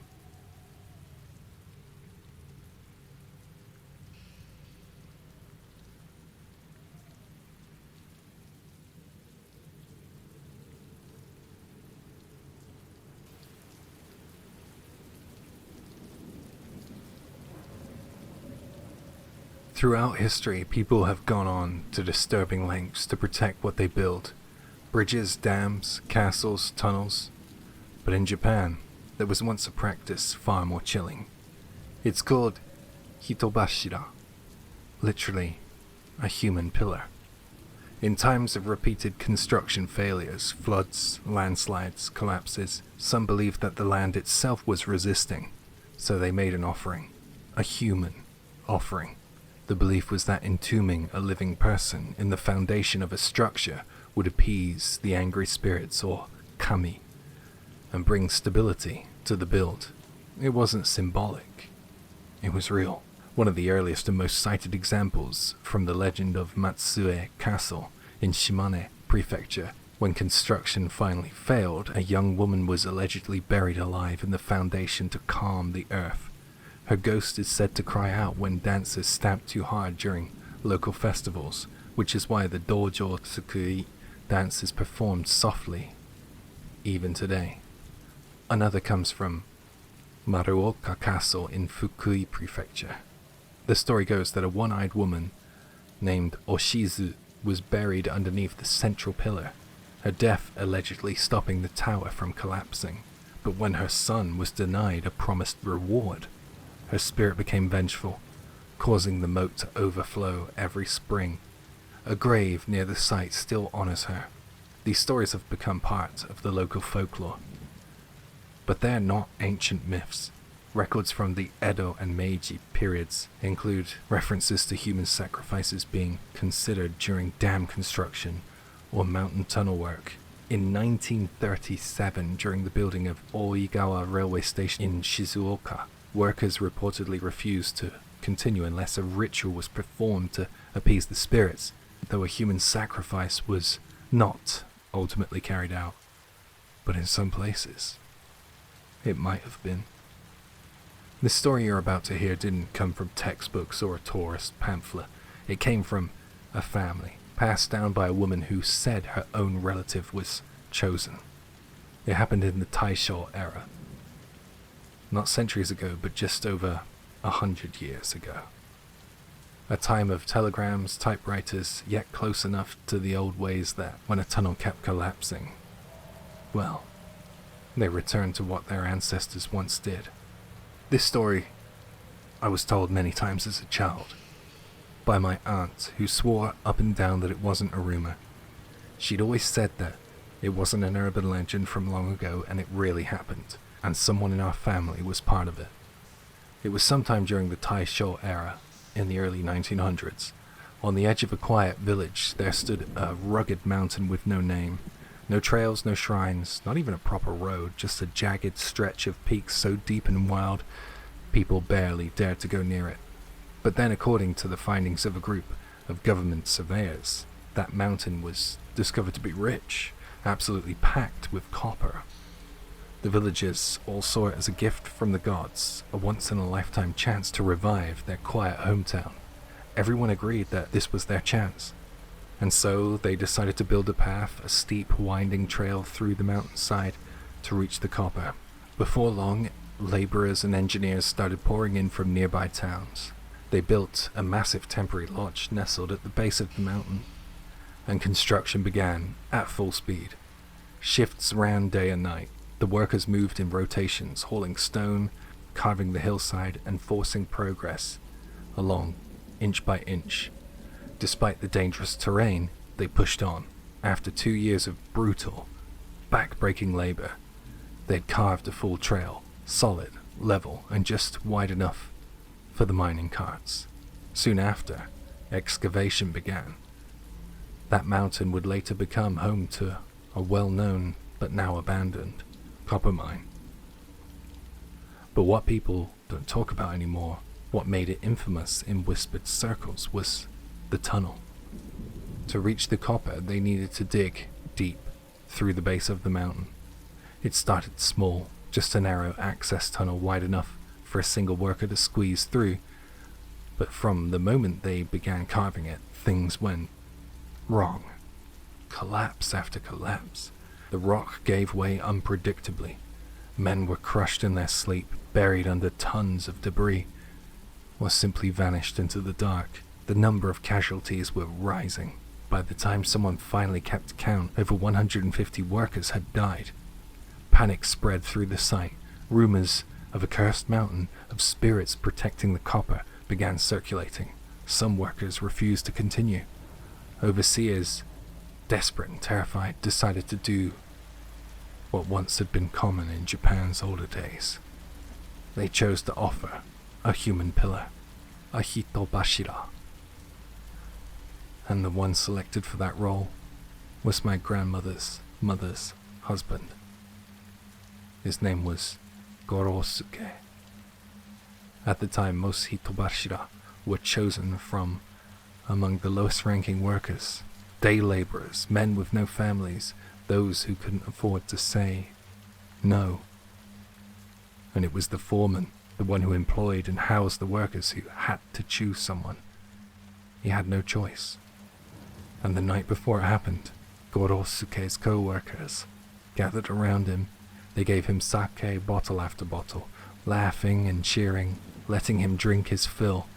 They knew how much he loved to drink. They wanted his last night to be a good one. But the truth is, they were saying goodbye, and they couldn't stop what was coming. None of them wanted to be chosen themselves. One by one they cried, and then they became the ones to carry it out. At Ushimitsudoki, the dead of night, or around 2 or 3 a.m., the workers dug a man-sized hole into the tunnel wall. Gorosuke, still smiling, was led to that opening with a simple walking stick carved from oak. They helped him stand, steady but swaying, and then they began to bury him, silently, together. No screaming, no begging, just the scrape of shovels in the earth. And by dawn, the tunnel had a new foundation and a new protector. From that moment on, not a single collapse occurred. The tunnel was completed without incident. The mine opened and business boomed. Of course, the mine is long abandoned, overtaken by moss and memory. But somewhere behind a rusted chain-link fence, in a place now closed off to the public, there's a small stone Jizo statue nestled in the shadows. They call it Gorosuke Jizo. My family still visits him every year during Obon. We light incense, we bow, and we remember, because he wasn't just a ghost story. He was family. And even now, we still believe he's holding the mountain up.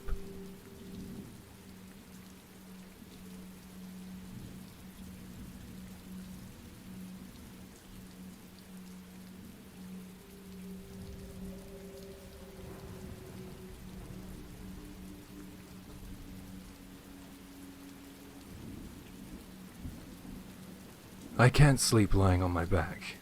Even on school trips where everyone else was sprawled out under the same roof, friends would look at me, lying face down, and ask, "Isn't that uncomfortable?" I'd heard the warnings too, TV shows saying that sleeping on your stomach distorts the bones in your face or puts too much pressure on your heart. But none of that mattered. Ever since that night, I've been unable to face the ceiling when I sleep.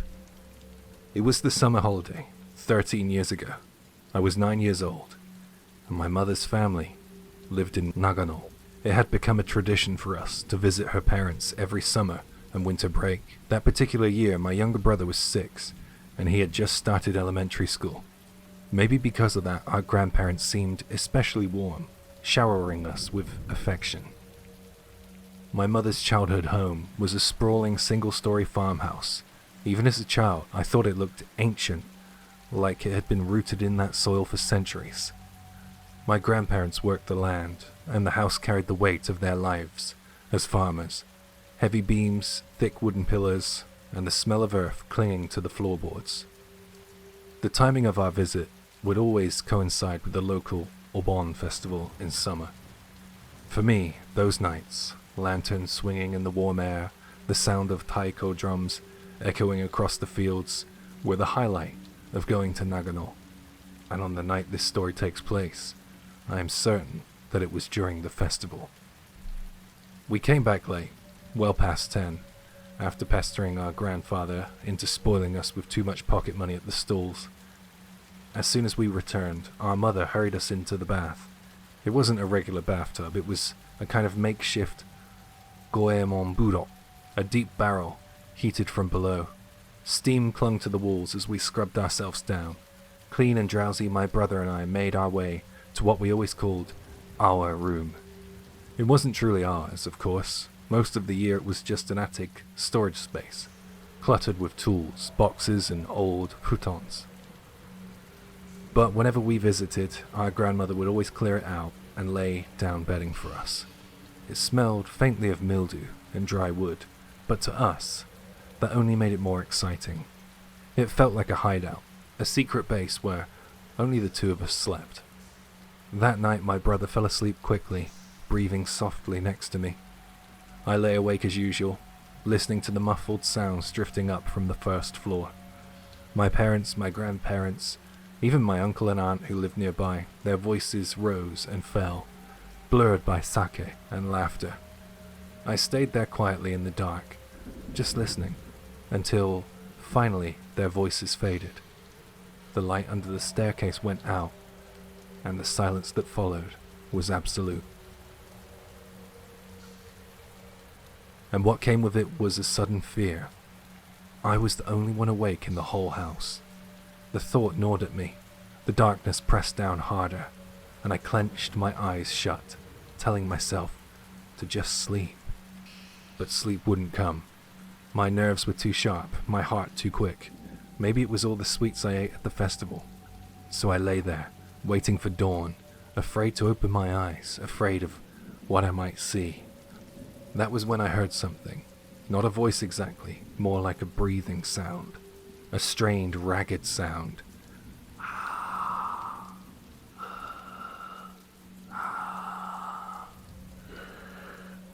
A woman's breath, shallow and pained, like someone struggling just beside me. "Hiroki?" I whispered, calling out my brother's name, but it wasn't him. The breathing was wrong. Too low, too heavy with exhaustion. It felt closer to the cadence of an adult woman. I forced myself to open my eyes. There was nothing. There was no one there. Yet moments before, the exhale had been so close that I could feel it, brushing the hair across my forehead. No footsteps, no sound of movement, just silence again. My skin crawled as I scanned the room. But it was empty. Finally, in desperation, I shook my brother awake, even slapping him lightly until he grumbled and sat up, glaring at me. I begged him to stay awake, begged him to not let me lie there alone. Grudgingly, he agreed. I pushed our futons together and grabbed his hand, and I refused to let go until my chest stopped trembling. I needed to feel him there, needed the warmth of another living body to prove to myself that I wasn't alone. And at some point, my exhaustion dulled my panic. My eyes grew heavy, and I was about to drift into an uneasy sleep when something touched my face.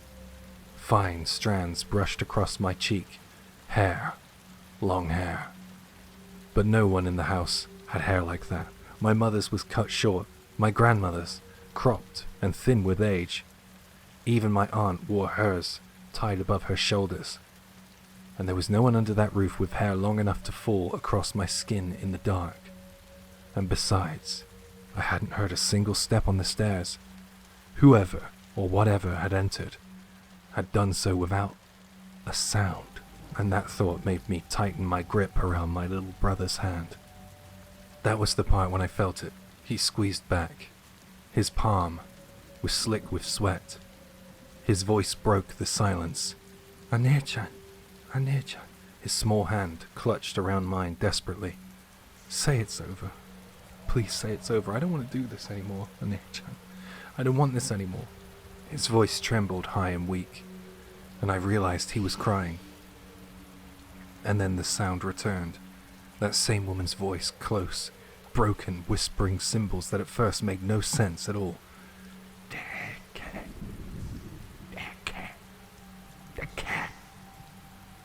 When the words finally shaped themselves in my mind, my chest seized with terror. Get out. Get out. That made me scream.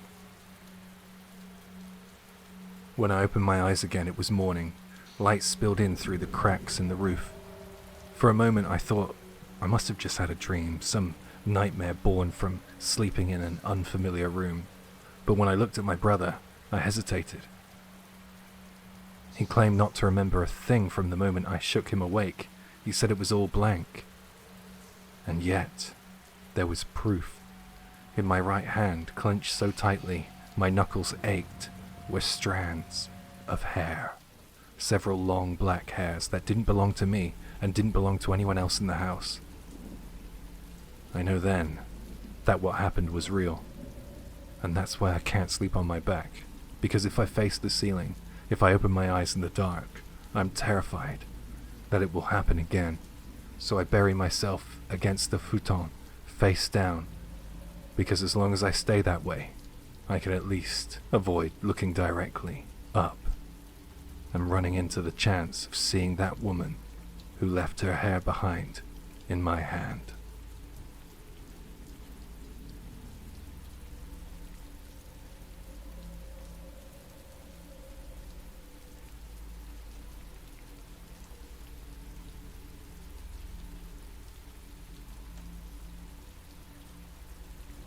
I'm going to tell you something that for me was a genuine shock. First time posting, so if it's rough around the edges, just go easy on me.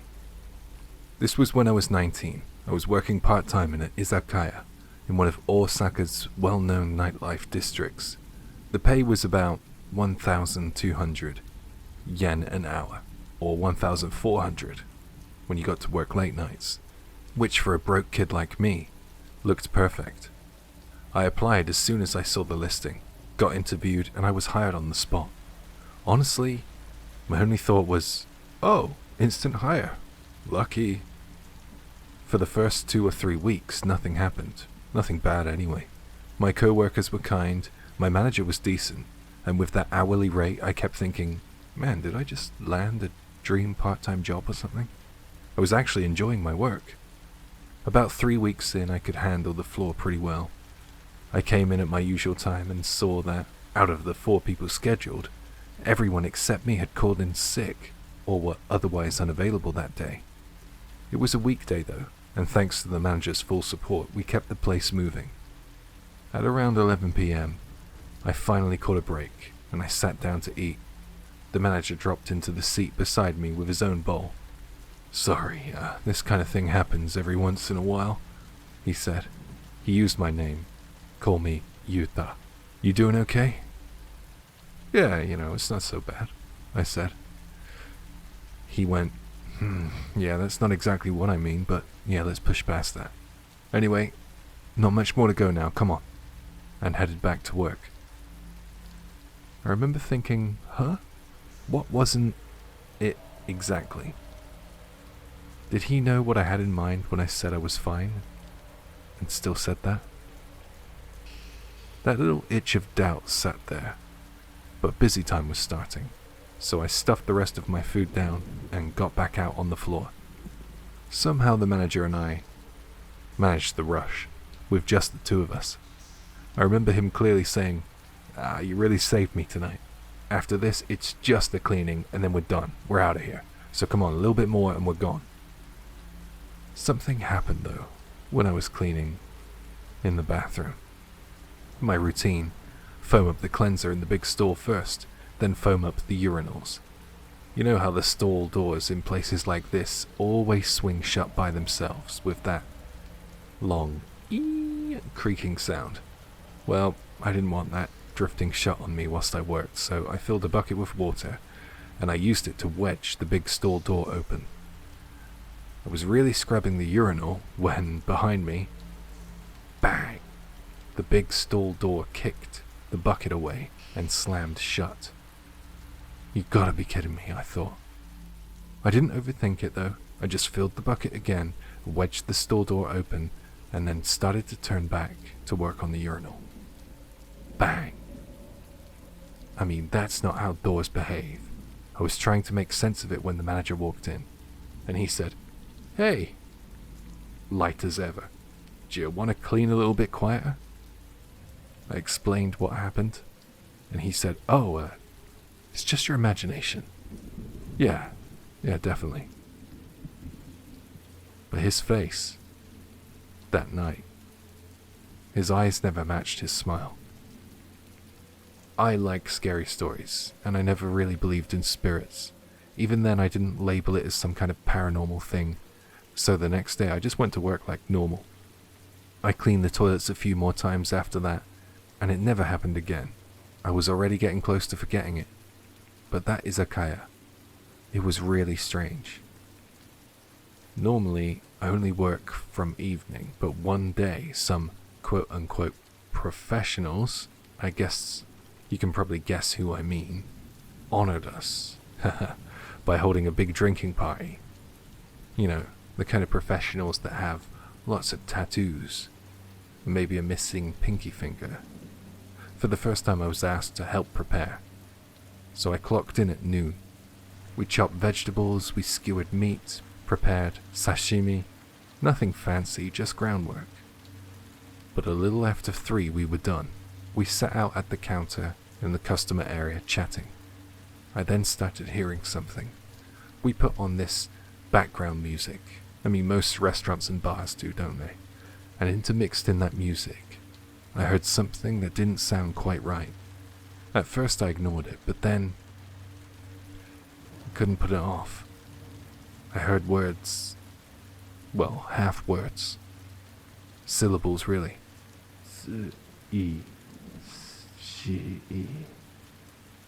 A human voice, like someone groaning. I told the manager, "Oh, the BGM is still on." "The BGM?" Background music. "I didn't turn it on," he said. "What do you mean you didn't? You don't hear that?" I kept insisting, so everyone went quiet and tuned their ears. This is what we heard.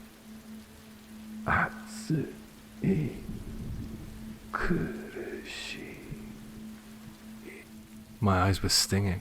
I was close to tearing up, and I don't even know why. It was like this black wave of unimaginable sadness washed over me. Usually the manager would crack a joke to smooth things over, but this time his face went flat. "Everyone, take a break outside," he said. And I couldn't come up with anything to say, so I ducked into the back, changing into my street clothes in a hurry, and I headed for the door. As I was about to run out, the manager called me. A little louder than usual. "Evening shift starts at 5. The next instant, I heard a loud beeping sound. You know those call buttons in izakayas that customers press to summon staff? One on the tatami seating area started shrilling. I stopped in place. I looked at everyone. That feeling in the room wasn't panic, more like a heavy, "Oh my god, here we go again." "I'll go shut it off, just leave," the manager said. Going to the panel, he hit the switch, scanned the tatami area, and then said, "There's no one here." Almost at the exact same time, I swear to God, that thing beeped again. Okay, this place was not right. I thought that for the first time. I asked the manager 3 times, dead serious, "What's going on?" He said, "I'll tell you when the party's over tonight, okay? Please just help me get through the banquet." And somehow that made me feel so much worse. I wasn't quite satisfied, but I needed the money, so I couldn't just bail. I came back for the evening, and the banquet went as well as could be expected. There was endless demands though, and honestly, it pushed the daytime weirdness out of my head for a while. But when the party wrapped, and we were just there clearing the remaining customers' plates, a burnt smell slipped in. I asked a senior co-worker, Takashi, "Hey, I don't know if it's just me, but doesn't something smell, I don't know, like scorched?" And he said, "Oh, maybe one of the customers burned a bit of the tatami flooring. I'll go check." And he headed for the tatami seating. Right then, new customers came in. A woman at the till, Mika, called out, "New party of 3. I rushed and shouted, "Welcome, irashaimase." But looking towards the entrance, there were only 2 people. So I turned back to her and I said, "2, right, Mika?" And she said, "No, there's 3. I went to check again, and there's 2. I said, "2 customers, Mika." And she said, "No way, I saw a couple wearing white and there was a woman in black following right behind them, so 3. We did have a couple in white, but there was no woman in black. Takashi came back from the tatami area saying, "No scorch marks." and as he reached the counter, Mika muttered under her breath, "Ah, that woman in black, maybe she was what smelled burnt." The words didn't make any ordinary sense, and the way she said them, calm like a thought pushed out before she could stop it, sent a ripple right through me. Just then I caught a glimpse of the entrance again in the convex mirror we keep near the register, the one angled so that you can see customers coming from around the corner.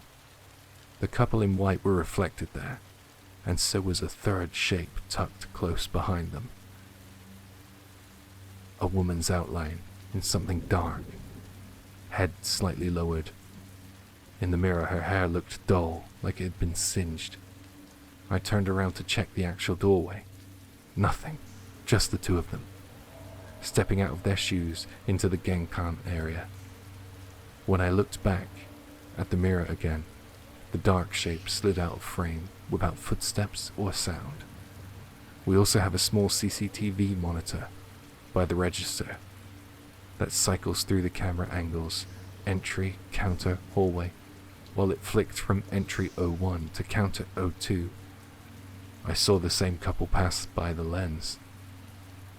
A half a second later, a third figure trailing right at their backs like a shadow. By the time I looked up from the screen to the real corridor, there was no one there to match it. When we were closing, the manager finally told me a few things. First, there used to be a big electronics store near us. A long time ago there was a fire, and from what people say, quite a few died. I forget the exact name, but it was some big box electronics place. Second, there's a stone monument for the victims, memorial tablets, at the temple directly behind our shop. A temple in the middle of this kind of entertainment district. I laughed it off, but that night, I had to go and check. And sure enough, there it was. The temple sits practically behind our bathroom. The wall with the plumbing backs right onto the temple grounds. The air out there smells different though at night. Cooler, with the old camphor and damp stone. And once you notice it, you can't quite unnotice it at any time you step into the restroom. At the end of the night, the manager kept saying, "Don't quit, okay?" Half joking, half serious. His eyes couldn't lie.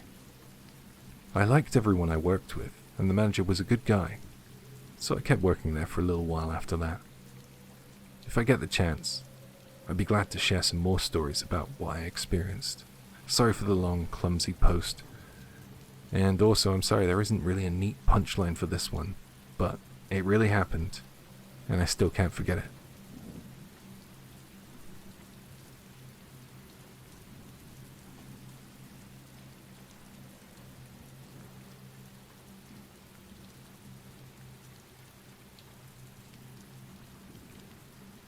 I'm into solo touring on an off-road bike. It's my main hobby. Whenever there's a long weekend, I'll head out on my own and disappear for a few days. This summer, during Obon, I planned a 3-night, 4-day trip. Destination, the southern tip of Kyushu. Now, just racing down the expressway straight to my goal wouldn't have been any fun. The real thrill is finding scenic spots and tasty-looking forest trails along the way. Day 1, mostly expressway. The engine felt great. At speeds over 100 kilometers per hour, the front wheels started to wobble a little. Probably from a crash that I had in the past, but it was manageable. I stayed over at a friend's place in Fukuoka that night. Day 2, back roads mainly. Took my time, dropped by a hot spring, cruised through Aso, and took a bunch of photos. But I might have dawdled too much. By evening, I was still far from my intended stop. I should have been in Kagoshima by now, but I was somewhere dead between Kumamoto and Miyazaki. I considered hopping on the expressway, but just ahead was one of those legendary super forest trails that I'd been dying to ride. My personal highlight of the whole trip. And hey, I hadn't booked a hotel or a ryokan, so there was no real rush. So I made the obvious choice and I took the turn off into the woods. Man, that was a bad idea. The winding mountain pass was beautiful, exactly what I'd come out here for. This was real, something you don't really get in everyday life. At the bottom of the slope, I pulled over and took a break. Across the road, a stream flowed with a cool, clean sound, and that's when I noticed a small bridge spanning into the stream, and beyond it, a tiny weather-worn Shinto shrine. Off to the side of the shrine, a gravel path led into the next mountain over, and there was still light in the sky. To an off-roader like me, that flat dirt trail was practically begging to be explored. And there were no houses around, no other bikes or hikers in sight, so I figured no one would complain if I opened it up a bit. I pulled down my goggles and tore off down the path, the two-stroke engine howling. The corners were wide and easy to read, so I let myself play, dropping a foot out, throwing the bike into tight turns. Even if I stacked it, there were no guardrails there. The trees lining the outer edges would stop me if I slid, if it came to it, but I'd gotten too into it. Somewhere along the way, I'd let my speed creep up beyond what the trail could really handle. And in one long corner, I overdid the rear slide. The whole bike spun sideways. I instinctively tried to pull it back, but I'd already picked up too much speed. The block pattern tire suddenly caught the trail road. Too hard, too sudden, and before I had time to think, shit, I was launched. The bike snapped upright violently, tossing me into the air. I caught a flash of it, flipping over me, upside down, before it got smashed into the ground ahead. When I came to, I was on that trail road. Lucky for me, though, I'd been flung along the trail itself, not into the trees or the jagged rocks. Everything hurt, of course, but I could move, and that was massive. Nothing was broken, I figured. So I stood up slowly, wobbling towards the wreck. The blinkers in the mirror had been snapped off, the gauges were shattered, and after I got my bearings and my breath back, I tried kick-starting the engine. But no surprise. Nothing. The front fork was twisted, pinching the tire. It was completely dead. A write-off. The sun was sinking fast, and of course, there was no signal on my phone way out in the mountains. Guess I'm walking then, I said, as I dragged my bike off the trail and propped it out of the way. I hung my jacket on the bent handlebar and slung my backpack over my shoulders, and I turned on my flashlight. With no other choice, I started walking on foot. Thoroughly miserable. I must have walked for 3 hours. Something wasn't right. By now, I should have reached that stream, the one by that little shrine. The trail felt the same. I guess I must have taken a wrong turn or something. The slope on my left was still the mountainside, and the open sky stretched out to the right. But the shrine was nowhere in sight. I stopped to check my map, but in the dark it felt useless. The clouds had rolled in, blocking even more moonlight. No stars, no glow from any towns. If I hadn't had my flashlight, I could have easily walked right off a cliff. I decided to take a break. I sat down and I lit a cigarette. I could hear the river, but I couldn't see the shrine. Maybe I had gone off course after all. But either way, it looked like I'd be spending the night outdoors. I was too tired to keep walking. Everything hurt. I just needed to find a spot out of the road where I wouldn't get run over if by some miracle someone else came through. So I got up and I told myself to keep moving, and I started walking again, against the protests of every pain in my body. Then the trail opened up. Suddenly, without warning, there was a village right in front of me, but not a single light was on anywhere. A completely abandoned place. I must have wandered off down a side path and ended up here by accident. I swept my flashlight across the buildings. Most of them were old wooden houses, half collapsed. I saw what looked like a rusted-out water tower looming in the darkness. The place must have been abandoned for decades. It was eerie, sure, but also kind of fascinating, so I decided to look around for a bit. It wasn't big, maybe 5 or 6 small homes scattered up the slope. So, could you even call that a village? More like a cluster. Almost every house was covered in ivy, Parts of the walls were caved in, rooms exposed to the open air. The front doors were locked, technically, but it didn't really mean anything anymore. At the center of the settlement, a stone stairway led upward. I passed a few wells along the way, each sealed with a wooden lid. I snapped a few photos, just to mark the place, although I wasn't confident they would come out good considering how dark it was. Eventually I leaned against one of the more intact houses, and I wrapped a towel around my face. I sprayed myself with bug spray, and I laid down. Sleeping on the ground didn't sound appealing, so this was going to be the best I could get. I was exhausted, and sleep came fast. Something woke me an unknown time later. There was a sound. Not outside, but inside. Inside the house. It was a creaking sound. Something was moving inside, slowly. At first I thought it was just the house settling, but the rhythm was too even, too deliberate. Soft footsteps pacing the floor. I got up quickly to take a look. The top half of the front door was frosted glass, so I couldn't see in. Was someone living in there, in this ruined place? Still with my body against the door, I pressed my ear closer. I could hear that creaking again. There was no doubt now. Someone, was inside that house. The moon had come out, casting the whole decayed village in a pale, ghostly light. That's when the full weight of my situation sank in. There shouldn't be anyone here but me. I could feel my pulse in my neck. Something unknown was right behind this door, and it knew I was here. There was a clunking sound now. It was a different noise, off to the side. I looked around. Nothing. Then I was stuck. My body wouldn't move. It wasn't fear alone. It was like something had locked me into place. My first ever sleep paralysis, only I was wide awake. And the only thing I could move was my eyes. That's when I saw it. In the house directly ahead, down the slope, past the well, a dark silhouette passed silently in front of the window. Then again.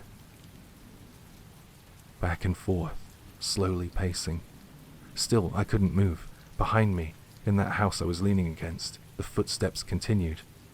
And then my eyes caught something else. The lid on the well nearby. It had been knocked aside, and from inside that well, a face was staring at me. Just the eyes. Pale skin, half submerged in shadow, but unmistakably watching me. I turned my eyes back towards the house opposite. Another face now pressed against its window. White as paper, utterly motionless. And then, on the frosted glass right in front of me, a shape pressed against it. Eyes staring straight out. A scream ripped out of me and broke whatever spell kept me frozen to my spot. I grabbed my helmet and ran. I didn't even think about the flashlight. I just sprinted blindly into the trees, using the moonlight as my guide. I kept running until my side felt like it was tearing open. And then I walked, and I kept walking. I just couldn't stop. I couldn't even think about resting. And just before dawn I reached a town. The eastern sky was starting to lighten. I found the first bus terminal and I took the earliest highway bus home. I never saw my bike again, but I had it towed and scrapped. My body was bruised all over. It really had become a cursed ride. Even now when I remember it, I can't shake the feeling that ghosts really do exist, because that was all too vivid, too real. And the photos I took that night, they didn't capture any ghosts, no figures, nothing unusual. But when I looked really closely on one of them, behind one of the houses, slightly elevated, the flash caught something. A cluster of moss-covered gravestones, half buried, weathered, and forgotten. Now it makes sense, I guess.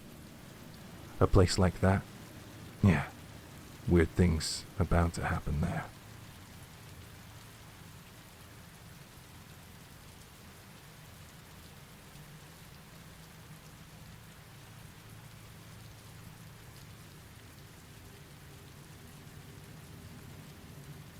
There's one strange experience I still can't shake. It happened 7 years ago, in the autumn. I brought work home, and that night I was in my room, wrestling my way through a mountain of paperwork. When I finally cleared about half of it and glanced at the clock, it was past 1 a.m. So for a change of pace, I decided to head out for a quiet stroll in the middle of the night.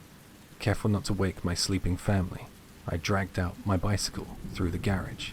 I went south along National Route 170.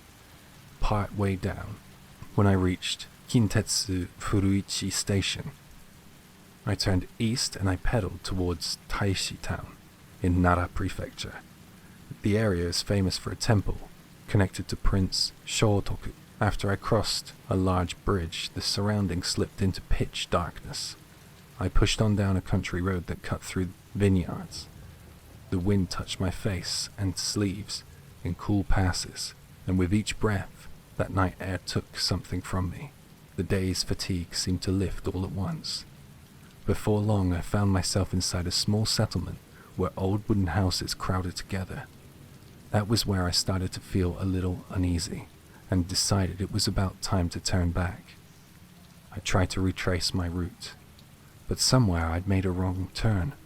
I kept going back and forth along the narrow road, twisting streets that seemed to kink around at the last second. When I finally slipped out of the cluster of houses, a large building loomed into view in front of me, sudden and close. It was an elementary school. Along the hushed route leading to the school, a set of red lamps, the kind that warn of road work, blinked with that slow mechanical pulse. In the dim intermittent glow, the empty school building floated up out of the dark. I meant to ride past and leave it behind, but at the entrance I noticed something, and I put my foot down, stopping the bike. Even though it was the dead of night, the gate to the school was open. The heavy iron doors were thrown wide as if inviting me in. I didn't even notice the transition. One moment I was outside, the next I slipped under the front arch and was already on the grounds. Immediately to the left of the entrance, a 3-story reinforced concrete classroom block rose up, casting a cold shadow across the path that led toward it. Sitting in that shadow was a blue jungle gym, alone, like a piece of playground equipment left out after everyone else had gone home. I propped my bicycle up beside the jungle gym and looked out over the playground spread in front of me. It was deeply, completely dark, the sort of dark that dulls your sense of distance. Beyond the classroom wing, the ridgelines of mountains were visible. Their outlines were cutting a fine edge against the night sky. Above them, a field of stars was spread out to the horizon, the kind you only get on dry late autumn nights. Standing there, taking it in, I gradually became aware of the obvious truth. I had trespassed into a school without permission. I turned the handlebars, ready to leave in a hurry, and that was when something pricked the back of my neck, a sensation of a sharp, fixed gaze on me. I turned my head in that direction, and right there on the jungle gym at my side, 5 or 6 children were clinging to the bars in a cluster. They hung off it, like a bunch of grapes. Arms laced through the rungs, not a twitch among them. They were perfectly still, like mannequins, and every one of them was staring straight at me. In that instant I yelled, silently, inside my head, "I'm sorry." It wasn't logic, it was a wave. A feeling that I had seen something I shouldn't have seen rose up from somewhere below my ribs. Wordless and total, I tore my eyes away and rolled straight for the front gate without so much as a glance to either side. A little ways beyond the gate, I braked and looked back, breath caught somewhere between my chest and my throat. What was that? I got a bit of my calm back and pedaled once more up to the front of the school. And there was no children this time. I happened to check my watch and it was a little past 2 a.m. That jolted me back to myself, and I headed home at speed. The next day I told a friend what had happened. I expected him to laugh it off. Instead he said, flat as a verdict, "Come on, kids aren't playing out at 2 in the morning." and there's no way schools leave their gates standing open all night. Hey, maybe you saw a ghost or something. Now, I'm really easily spooked, so what I wanted, honestly, was for him to deny it. Something like, they were just neighborhood kids messing around late. But what I got was the opposite, a final nail hammered down without hesitation. What my friend said hit me as most reasonable. But the bit about the gate, schools don't leave their front gates open, even if you say the area is pretty safe. I've never once heard of a school being open to anyone in the middle of the night. Which leaves me with a question I can't answer. Who opened the gate that night? And why? There's one more thing that refuses to settle. I can't remember the children's faces. Their clothes remain unusually clear in my memory. The way they were dressed, how they were hanging on the jungle gym, but the expressions they threw at me, those just won't come back. It's a neat hole in a picture. I remember the fact of being glared at, but I can't reconstruct the faces doing the glaring. Even to me, that feels off. A few days later, I went back to the school with that same friend. It was a quiet Sunday afternoon, and the main gate was firmly closed, and the place was sunk in stillness. And that's when I noticed something I hadn't the first time, probably because it was too dark. A finely made stone memorial stood near the gate, and behind it, there was that jungle gym. I don't know why the memorial is there, or whether it ties to what I saw that night, but for some reason, standing in front of it, I couldn't help bringing my hands together in a small prayer.